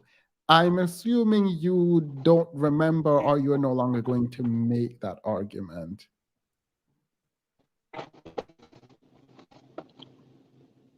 what was the argument that you said I made? You were talking about marriages and saying that they didn't want black men in the home. It doesn't prove that they thought the system doesn't prove that they want black men in the home because marriages and when I stopped you before you got divorced out intentionally because I didn't want you to say it until now because I wanted to fully be able to understand that. Oh no, I was just saying any money wasn't the only reason they wanted to strike that from the. It wasn't because of money and income. It was because of the men needed to raise the children, and then we getting these benefits. And think about how hard it was for a black Oh, man to so get you, a job wait. So during you that were saying time. black women. So you were saying black women wanted to fight the system not just for money, but because they want black men to raise their children. They want the men to raise their children. They want the men in the home. Yes, they do. Oh, I all right. believe that. I mean, that's But that's what I'm saying. And I'm also sure. saying that it was also hard for black men to get a job due to discriminating practices, due to redlining that put you off in certain neighborhoods. It's, you got to take the bus here, there, take 5 hours just to get I to think, work. wait. You have a lot to say, and I don't have the time because I just saw a conference call come up on my work phone. But Oh, I thought so you had time. Sorry. Yeah, no. I do want to talk about it. It's just you're. I feel like you're not answering the question directly. You're going off on other tangents. Quick question: when do you plan on marrying the girl, your girlfriend? That's the question. J Law said. Thank you, J Law. You you don't have to We answer. we already have plans to get married in 2024, so I mean, that's pretty soon actually. Seeing We're that desperate to have 2022 them. happens so quick, We are desperate to but have them, and equally as it'll probably desperate. be New Wait, Year's 2023. we're desperate to have them, and equally as desperate for food stamp. Black men are equivalent to $300. Sounds about no. Well, I'm not saying no. I'm just saying no. I don't want the attack yet because I want to be fair. Not them putting drugs in the hood. No, you can see the question I'm going to ask. Well, no, I'm not going to ask it yet because I don't want to get into it. Thank you. He's acting like he has never met a black woman before. If a man passively allows his partner and children to become subject to administrative and legal oversight of the welfare office, the man is dusty and has nothing to offer his sons. Um, I mean, I think things can happen, right? Yeah, But I that has nothing to do with wait. No, that's very naive.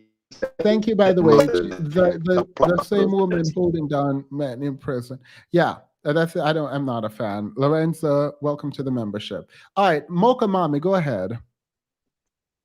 Hello, how are you?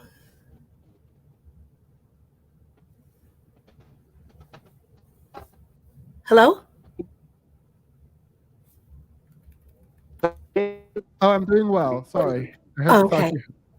Okay. I just wanted to say, like, I mean, I live in Texas, so that's not another planet.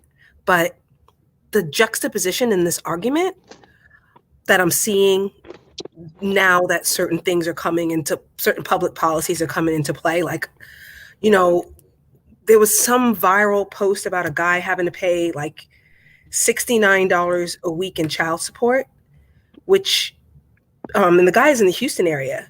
And like $276 a month, that's not even enough to go up from a one bedroom to a two bedroom, right?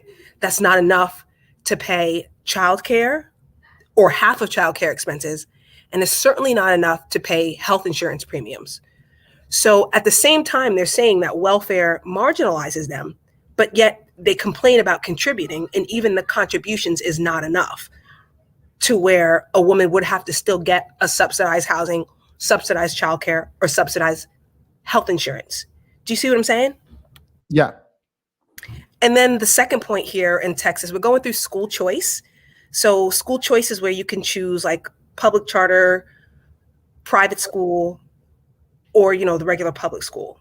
So, we hear like the public school to prison pipeline type thing, but a lot of these charter schools or private schools that are opening up and giving people options, we don't have as much Black participation because a lot of these Black families, these Black households are female headed. And so charter schools, private schools don't have school buses. So now you're relying on someone for transportation.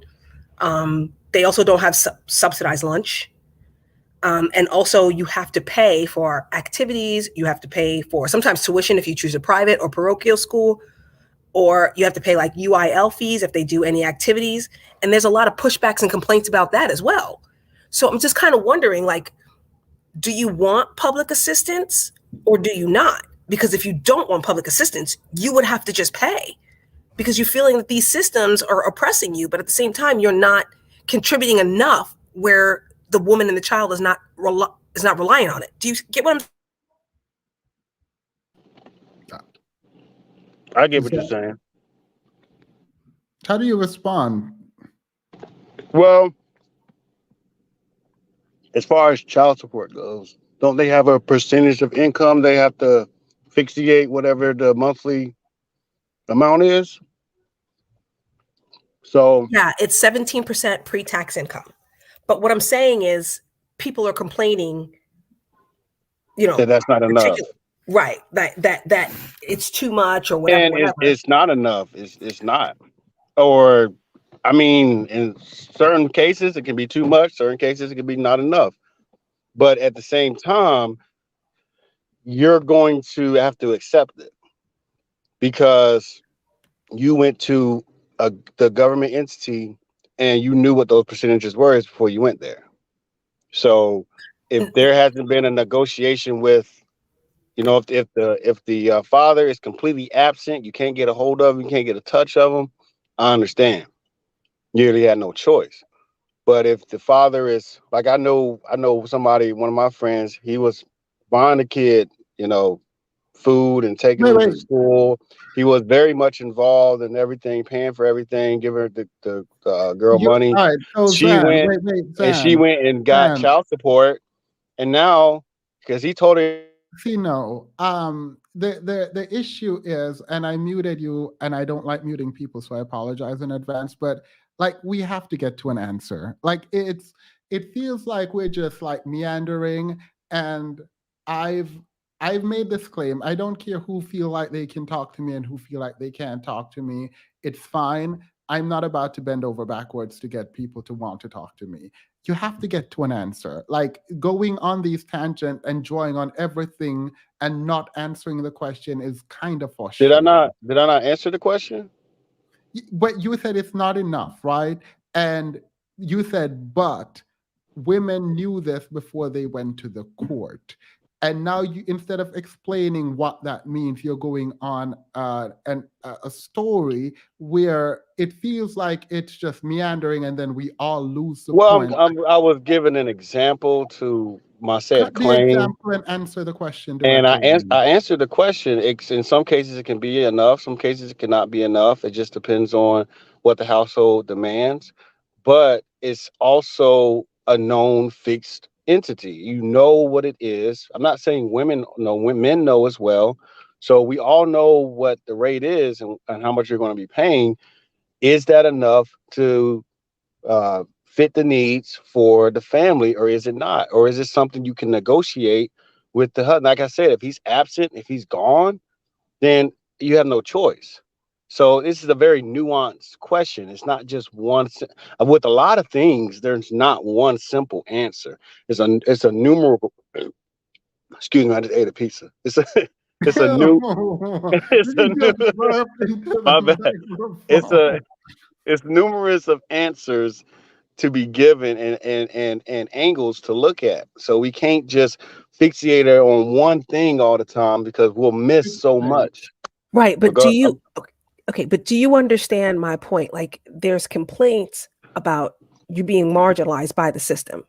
But then when you want to take the kid out of the system, you want to get the kid out of free lunch, you want to get the kid out of public school, you want to get the kid off of Chip Star Medicaid, right? You're not paying for that either. You see what I'm well, saying? Like, so I shouldn't, like, I mean, I shouldn't have to go to court if we're under the agreement that welfare is dangerous.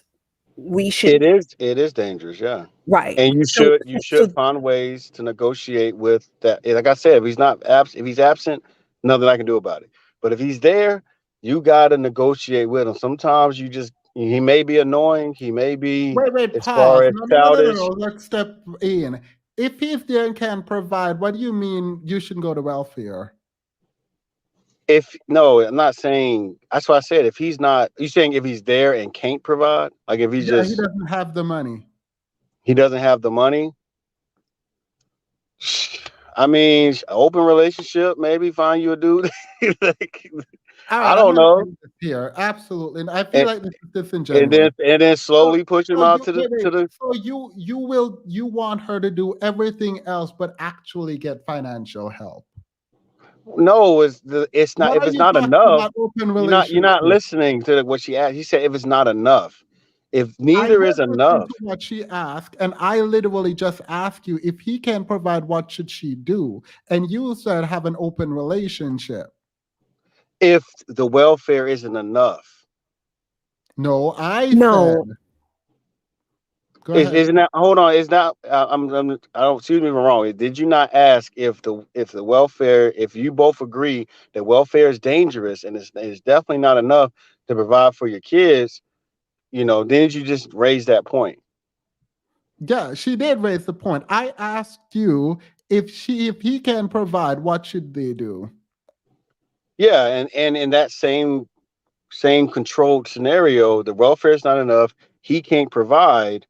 I mean, I never said the welfare was not enough. there's a number of things you can do. I know a chick who literally built a man. She went and she did his resume for him, got him a job at a as a yeah, she went full fledged, mama on him and said, "You gonna get your ass up and do something." And sometimes you Wait, gotta have that. You gotta have that velocity as a woman, because a black woman can do that. She can get your you ass up and make you you go know do what? something. You know what you just articulated to me? Sorry for all the super chats that I'm missing. You just articulated that you know who the problem is. If you are saying black No, men, that's not what I'm no, saying. that is That's what not you're what I'm saying. saying. No, it's not. Because That is what you're we're saying. talking about a That is what you're specific saying. we're talking about a That, specific person, right?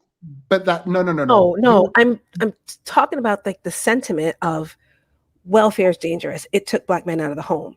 But then you also have this other argument. Child support is terrible. Child support is blah blah blah. So it's like what else are you exposed to do? Like you don't like welfare, you don't like public schools, but then you also don't like contributing either. So it's like what What do is you it? mean by you? What do you mean by you as far as Well, black the men. yeah, right. Like there's black men don't contribute? no, I didn't say that. I said that there is basically a Somebody as chorus far of as people. the talking Okay. point. Okay. That's what you're Wait, talking are about. you Well, gonna just interrupt? Like, this is not fruitful No, I'm anymore. okay. trying to figure out what she's saying. That's all. Okay. So there's very much a loud chorus as far as welfare being dangerous, public schools being dangerous for black children. Okay. Okay. But there's also coming from that same chorus of people that they don't want to contribute either. Right? That they don't want to contribute. They think that $69 a week is too much and that's asinine. And you know what I'm saying? Like, do you really Well, let me understand? ask you Like, you know this. what I'm Let me saying? ask you this question. If a dog bit you when you went over your neighbor's house and their dog bit you, and then every time you go over there for the next 3 weeks, that dog bites you, and then you go over there again, would you not expect that dog to bite you again? Or would you I, not try to prepare yourself in order not to get bit? I'm well. No If you're matter if the dog was a nice dog to everybody else, the dog took care of everybody else in a certain way, but every time Wait, that dog saw you, it bit you in the ass. you want to know something? So you're saying it is the responsibility of the person getting bitten to make sure they don't get bitten, right? There has to be a way to make sure you don't get bit How about, with so would you agree that if you are getting bitten by and large, you should just not engage with those dogs and go over but to that that? yeah, you Wait, could not wait, wait. engage, but that's not really an option. Like she's saying, what other choices do you have? You have to go and engage with that same canine that you know Yeah, is going to bite you in the ass. but what if you don't have to? That's not possible. No, no, no, no. That's I'm not painting the that's not a scenario. reality Wait, for our wait, wait. situation. Where What? can No, black wait, people wait, go? wait. If you are going to your neighbor's house, which is your scenario, and getting bitten, you can choose not to go there. Well, let me No, no, no, rephrase no. it for Right, you. right. You can choose not to go there. Correct? That's not what I'm saying, because we No, no, didn't no. choose I'm to be asking. No, here. no, no, Hold no, on, no, hold no, on. We no, didn't no. choose to be here, Demas. That's You know that, right? fine. That's fine. But you can choose not to go to your neighbor's house, right? So you want us to move out the United States? You can choose not to go to You want us to go back to Africa? you look, you can say what you want. Just answer in your hypothetical. Because you think you can apply analogies one way, but I promise you analogies can work Why would you multiple not go different to your ways. neighbor's house? He got nachos, he got the big screen, he got the Because he got everything the that looks good is he had the game going on. He I'm gonna remove everything. you. I'm going to remove you. I don't do that talking over you. I know in person it's fun to when people are talk, we hype each other up and laugh and whatever it is, that's fine. On YouTube and on podcasting, it doesn't work. It just sounds like a bunch of mumble. So don't do it. If you choose to go to your neighbor's house and the dog is biting you, regardless of how good things look over there, if you don't want to be bitten by a dog, you can choose not to go to your neighbor's home. This Yeah, you sounds can do very that. close. This sound no, you can, because this sounds very close to divestment. Well, yes, you can do that. You can choose not to go there, but when you do that, you're opening the door to your own extermination. Well, this sounds very close to divestment. Are you saying you get bitten, continue to get bitten, or divest? I didn't say anything about divesting. So you're going to train your neighbor's dog? You can't train your neighbor's dog. No, you can't How do do that. we, what is the solution in your mind then?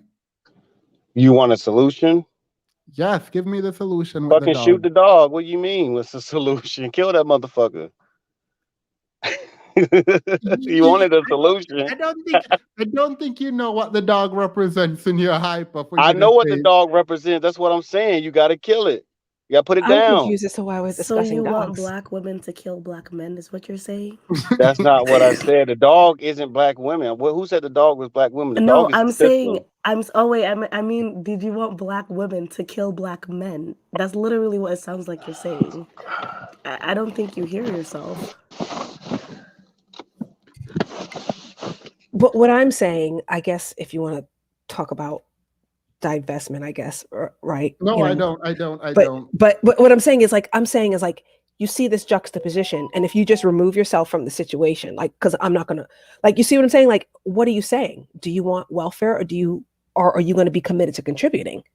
Right? Because it sounds like you want welfare because you're complaining about contributing, but then you're saying welfare took you out. So do you see, like, the juxtaposition is just real?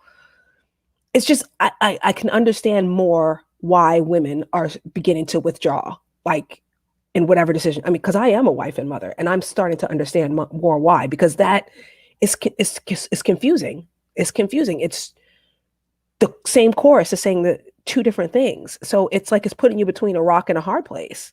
And I understand why women do make the decision to withdraw. Well, he left. I didn't remove him.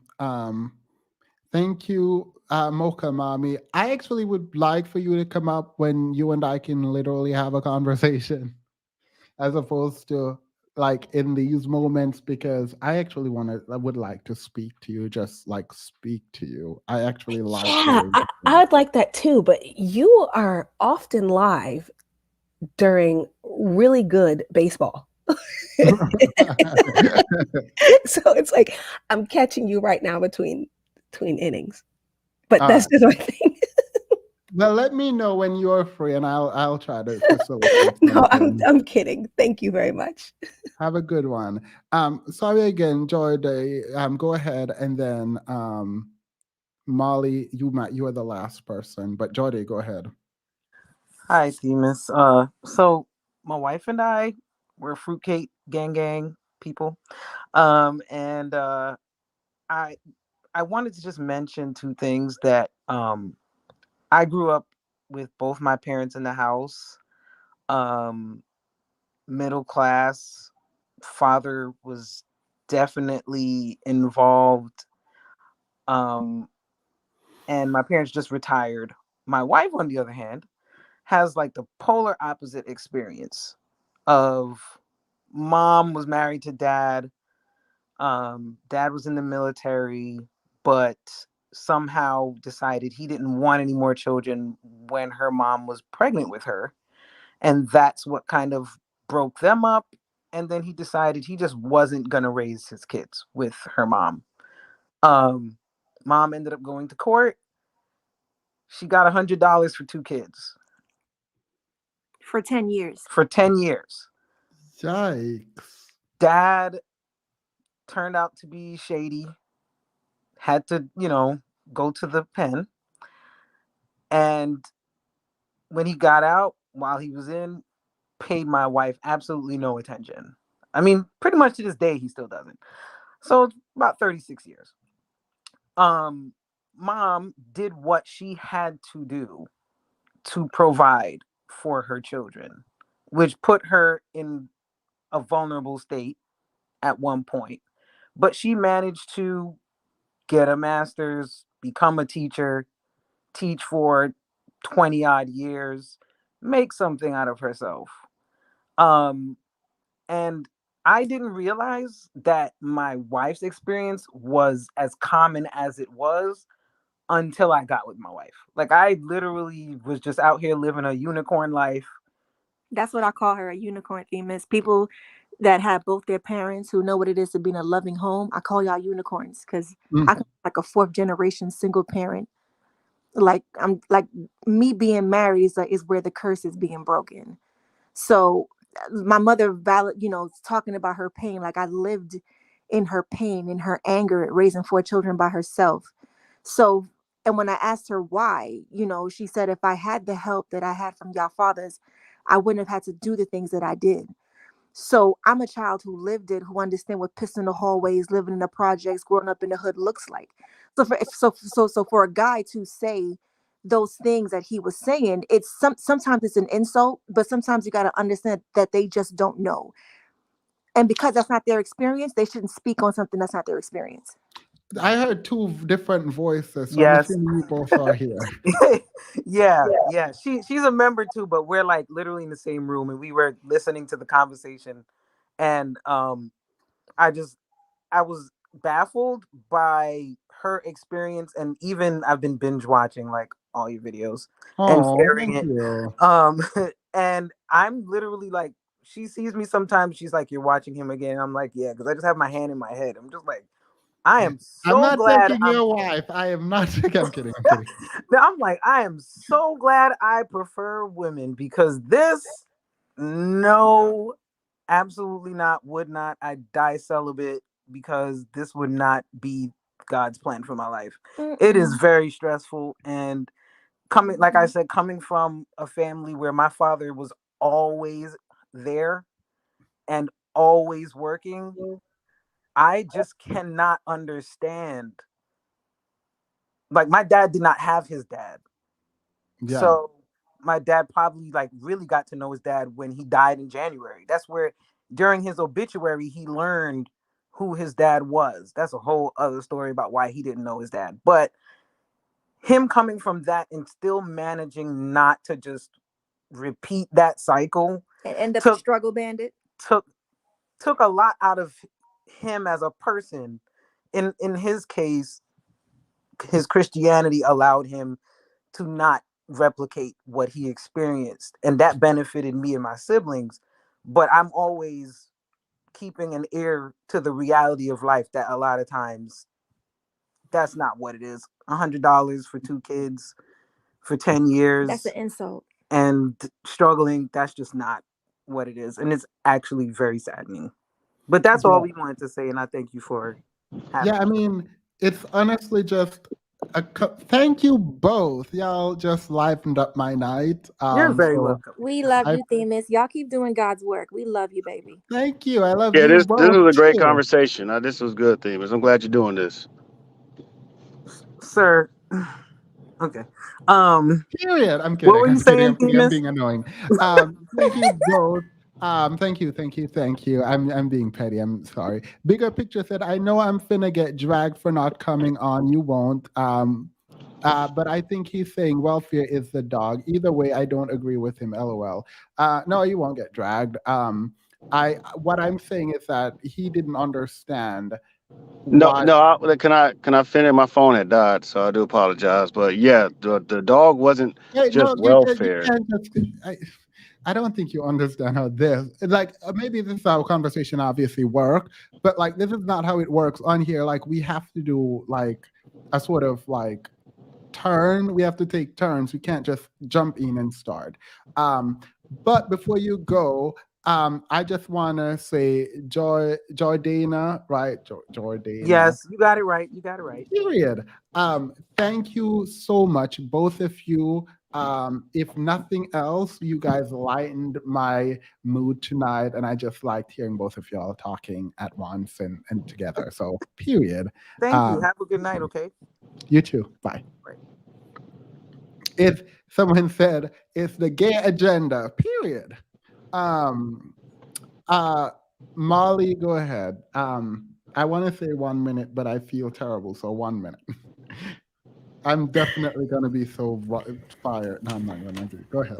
I was here last week and I was trying to find your email, but I couldn't find it, so I felt like I had to come up here and ask you where I could It's find it. TMS Toth. He said not the gay agenda. Haha. TMSToth@gmail.com. So it's literally the name without and Oh at my god, gmail.com. thank you so much. You're I wasn't gonna come up because I have a cold and I know I sound disgusting. Um,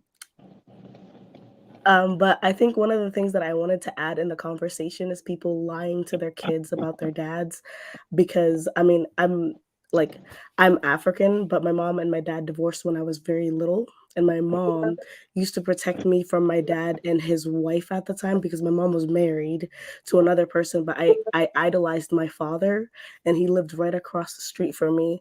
And all it took was for my mom to stop. One of my aunts talked to my mom, was like, let her see what you see and don't intervene. And my mom didn't intervene in a situation that made me realize, and at the time I was like 6 years old, that my dad that my biological father basically like hated me for a reason that I didn't understand why at the time. Yeah. um Wait, and before you go. No, I wasn't saying about you. I was saying the gay agenda to a comment that I saw, not you. My comment had nothing to do with you. I love hearing you both. Sorry. At the time, you were. Yeah, so at the time I was like 6 and I realized that my father didn't love me. And I think for me, it wasn't really like I think at first it was very traumatizing, but then I had my stepdad who's raised me until like he's still raising me. So like and I think it was better for me like in the long term because I was like able to accept that I like that person didn't love me, and if they didn't love me it was okay, and to move on. And I don't think it's right that you idolize their father and then they start to resent you for something that you had no hand in. um the second thing I would say about the welfare situation, and I know it's like sorry, um but the dads left because they didn't want their kids and they didn't care about them and just let them know. Like there were so many opportunities for them to be with their families, but they chose to abandon their families. And people need to stop like blaming black women for something that they had nothing to do with. Yes, they helped create a child with that person, but they didn't choose for that person to leave them. And I think it's it's very horrible to me because it's like in the black community we're blaming people that are blameless in the situation for people who had to do what they had to do to raise their children. And instead of praising them for all the hard work that they were doing, instead of praising them for basically raising the communities, because none of you would be here if it weren't for black women. And if they left y'all behind, you'd just be trash. So Can I respond to that? But before you do, yeah, thank you so much, by the way, Molly. Go ahead, you can respond. So, Molly, do you understand how? But did she leave? I guess so, yeah. Wow. See how they do that? Okay. Well, anyway, so yeah, it takes two to tango. Women can't get pregnant on their own. So that's not that anyone's blaming women or blaming men. We both have to step up to the plate. No, no, no, no, So no. No. I think anyone, no, wait. I think they are actually blaming men. that's fine. I mean, that's fine if you have this much hatred for No, some I don't think it's for a group hatred. of. I Wait, Hold on, hold Rudy. on. You Wait, said I no don't. Wait, interrupting, right? What yeah, but happened? you said hatred, and I'm saying, why would you go to hatred when you were talking about all the reason men could be and not be in the home? I'm saying I think it's right to blame men who decide not to be in their children's life for not being in their children's life. Okay, granted, for those small group of men, small group of black men that decide that. I mean, all men, and doesn't matter the race. You know, there's going to be a group of them that abandon their children. But But if what you do you look at the mean statistics, small if you look group? at the CDC statistics, it does tell us that most black men are the most involved in their children's No, lives that's not per what race, by that race. is not No, it that, lists it by race. stop. That Can is I not what finish? the CDC report says. Yes, it does. Yes, it No, does. that's not what the Black CDC men report. are the number one race involved in their children's lives. All It right. does say that. If I show you Pull it what the up. CDC, huh? Go ahead, pull it up. No, I'm not. I'm asking you a My question. friend works for the CDC, so I Good. already know. If your friend is a doctor, does that does that mean you know how to do surgery? It's nothing about being a doctor. It's about him No. I'm asking you a actually question. dating. If my friend was a doctor, I would know a whole lot of stuff. As in terms of, I would ask him a whole lot of stuff because I would have the access to talk to him because he's literally my best friend. So yeah, if my best friend was a doctor, I would have tons of access. Just like if your friend was a lawyer or if your friend was a loan officer, you could use and reap some benefits off of that. So that's definitely Right. So awesome. if I say this, can we end the conversation if I show you why the CDC report is not doing what you think it's doing? Can we end the conversation there? Well, I don't want to end what the conversation because I wanted to respond to what she was saying because that was a whole bunch of hatred and very hatred towards men All that right. shouldn't be. Question. Do you know how many men were in the CDC report? How many In the men were study? reported? How many men It were was a studied? few thousand. Do you know how many? Please I don't say know, a but I number. don't know the actual number, but yeah, it was like a All few right. So thousand men. did you read it? I mean, I could pull it up, but I No. can't Did do you that. read? No, I'm asking you if you No, I read the read it, study. but I don't know the exact number. You have it in All front of right. you. Great. So you don't know the number. Do you know if it was generalizable? What do you mean by generalizable? It was based upon the sample size that they had. Yeah, and you don't know the sample size, which is fine. You don't have to know the exact number. But Well, I if you know it was a do, few thousand. I can't remember off the top of my head. it That was was 10,000 men. 10,000. That's a good amount. No, it's not. That's not a good amount. How many people are in the US? The study actually says Well, that the study actually said in the conclusion that it is not generalizable. Generalizable means that you cannot project it out and say this is so what men are you don't doing. accept what the study says, is what you're saying. No, I accept what the study says because the study says of the men who self-reported how involved they were, black men of that study were the most involved. Okay, And that is so not generalizable.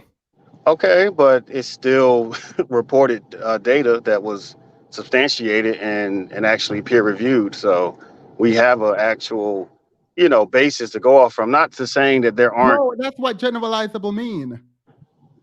Well, it's When I telling you not to. I guess it's telling you not to take it. you have the Google in front of you. Can you No, Google? I can't. I'm driving right now, but I know what you mean. It's not something you can take and say that applies to all, all men, all people, something like that. I understand that, but it's what we have, and we can build from that. Now, if No, there it's not are, what we have. What we have is that black men aren't, by and large, in there are more single parent homes and abandoned home in the black community than any other community. That we have. Off yeah, and that's not only attributable to black men or black women. That's not only the blame for either one of us. No, wait, you're jumping the gun. We are talking first. I'm not jumping the gun. I mean, I get the point we were bringing up about the CDC about black male involvement in their children. Now that we've established our grounding there, that you can't as far as generalize that. We also did talk about, other programs, and welfare wasn't the only thing that was separating black families. I mean, it was literally law to separate families during Jim Crow. It was literally especially during slavery, they would do that for fun. So think about all the ancestral trauma that comes from that. And I mean, we can get into that later, but as far as for right now, it is true. I don't know what the particular study suggests because I didn't really read it too much into it. but black men are with black women at least 70 to 75% of the time. That is And that's another study you did not read. That study does not say that. It said when we what talk does it about say? marriage, black men generally don't get married. Well, Of okay, the- yeah, they don't get, yeah, you're right. They generally don't get married, but in terms of relationship, who we choose to date is usually black women we choose to be with. Not what saying it that you're a says, good, not saying you're a good boyfriend or husband or person to yeah, be with. no, what it says is black men are the most likely to date out. Every group of men choose their woman. I don't Oh, like using there. I have to see that. I don't know about that. What do you I mean you don't. have? Wait, did you read the study? Every group of men choose their Every every study I see every. suggests that black men and black women are together No, majority of the no. time. Stop. Now, Please read these studies. I'm going to end this conversation now because I do think you should read the study and then come back. But every group, people date intra-racially more than interracially. That is a fact. well, yeah. The issue is at the top are black men and Oh, you Asian mean as women in far as terms of dating dating. outside the race? Okay, I got you. All right, Prince Betty, go ahead. Close us out. You have a minute. I'm tired. Sonny says, he said the dog keeps biting you, but keep going over there because it looks good. He can give you something you want. He keep letting black men harm you because he looks good and can give you the blackness you want. Every 5.5 hours is worth it. So I don't think he picked up, and maybe it was done too quickly. I don't think he picked up how his analogy was being used. Go Well, ahead. No, go ahead, Prince Betty. I actually had a good diagram. I had my whiteboard today. If you did want me to explain, the other day I was talking about how welfare did take black men out the home. Do you have the diagram? I do. Did you send it? Oh, by the way, I do have the study. Thank you, by the way, but I do have the study. Oh no, I have it on a whiteboard here with me. All right, can you? How do I Here, share it on the screen? let me do this. So Oh, I hate you. I hate you. yo, my man, what's up? Assalamu alaikum, brother. I have this helpful diagram, and I don't know if Prince Betty, you play too much. You play absolutely too much. Please don't laugh. I worked hard on this. No, this is great. I don't know if you can see it very clearly. I'll try and hold it up here, and I'll read it out to you since my writing is small. So this skull that I drew here is welfare, and I drew it as a skeleton because welfare is deadly. And if we can make this line to go to, this is black women, and I gave her some hair and some other attributes and such so that you could distinguish. So once the welfare affects the black woman, when we go down to, this is the black man here. He has on a backwards hat and some jewelry and Jordans. And now the black woman has berated the black man because welfare has come into the black woman life and removed him from it. So as you can see here, there's the home. And I didn't have this part before, but he brought up a very real concern about the dog. So I drew a little dog here, if I can get that. The dog, that's pretty good. So you see that the black man goes over the home and continues the path forward. Can you see, based on this diagram, how the black man was taken out of the home? Do you understand it? That makes sense to me. Okay, well, that's all I have to add. I would recommend Wait, can I see it again? So yeah. Here, let me try and put it up to the camera. So this is welfare. That's welfare, which is bad. Put it over. And it goes the over to black black woman. women. And so the welfare got to the black woman, and we see black man with a dog. If you look at the arrow, he goes over the dog in the home, and he's now no longer in the home. All right, so welfare took black men out the home. Got it. Yes. Thank you. Got it. That My makes bad. sense, but that's not the scenario I was illustrating. But that does make sense because you would avoid the home to avoid getting bit by the dog. But Well, in that, I illustrated exactly what you said to the point where I even ramified it well, and put the dog on. I think I in need to change my my in my rhetoric. No, example, no, no, the no. Wait, home. wait, wait. I need to Oh, change my rhetoric. If that is what Prince Petty just drew, I think I understand how welfare took black men out of the home. I think it makes sense now. My bad. I completely didn't. I didn't get it. But that literally that makes well, sense.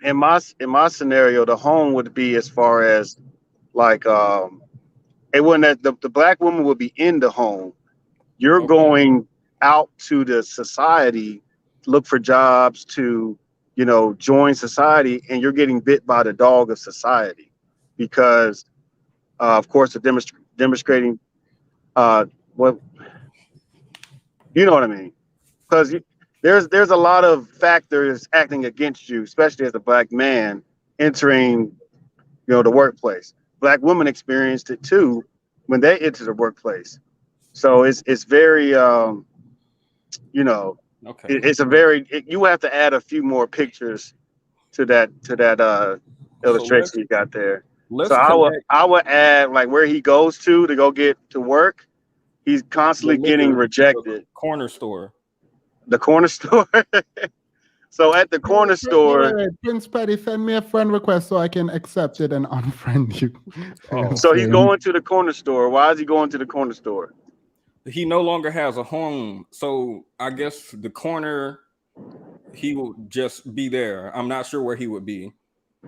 Well, if he would, in this situation, like I said, he will enter society and try to get jobs. One of the things that black men did, especially in areas like Detroit, Chicago, up north, a lot of the jobs was No, Ford no, and not doing and it. other. I don't think Why I you don't cutting think me you off? because I don't think you're getting what's happening here.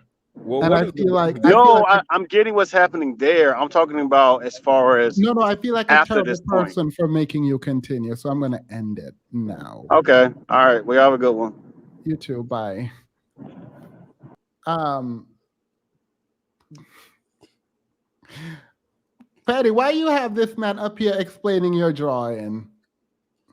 Well, I was trying to see what is the dog. I thought the dog was the black woman, but there's the black woman here.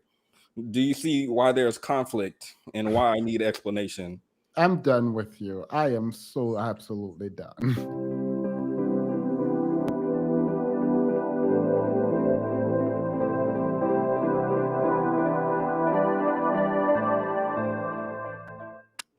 You have 2 seconds to explain yourself. Have you seen Baby Boy? I have not seen Baby. I've seen Baby Boy, but I don't remember it. So I feel you would get a better understanding if you watch Baby Boy, and I'll leave my explanation there. The movie can explain it better than I can. Period. I cannot understand the black culture unless I watch Baby Boy. Oh, it is getting clipped. Oh, without a doubt, it is getting clipped. Yes, it's getting clipped. Thank you so much, everyone. You got. I don't know how they feel about. You have this man thinking that you're one of his Hotep friends. Talking about, you know what? I'm done. Thank you all so much. I don't know how there's still over 1,000 people in here. I appreciate you and I appreciate your time, and we'll see. Have a good night, guys. Bye.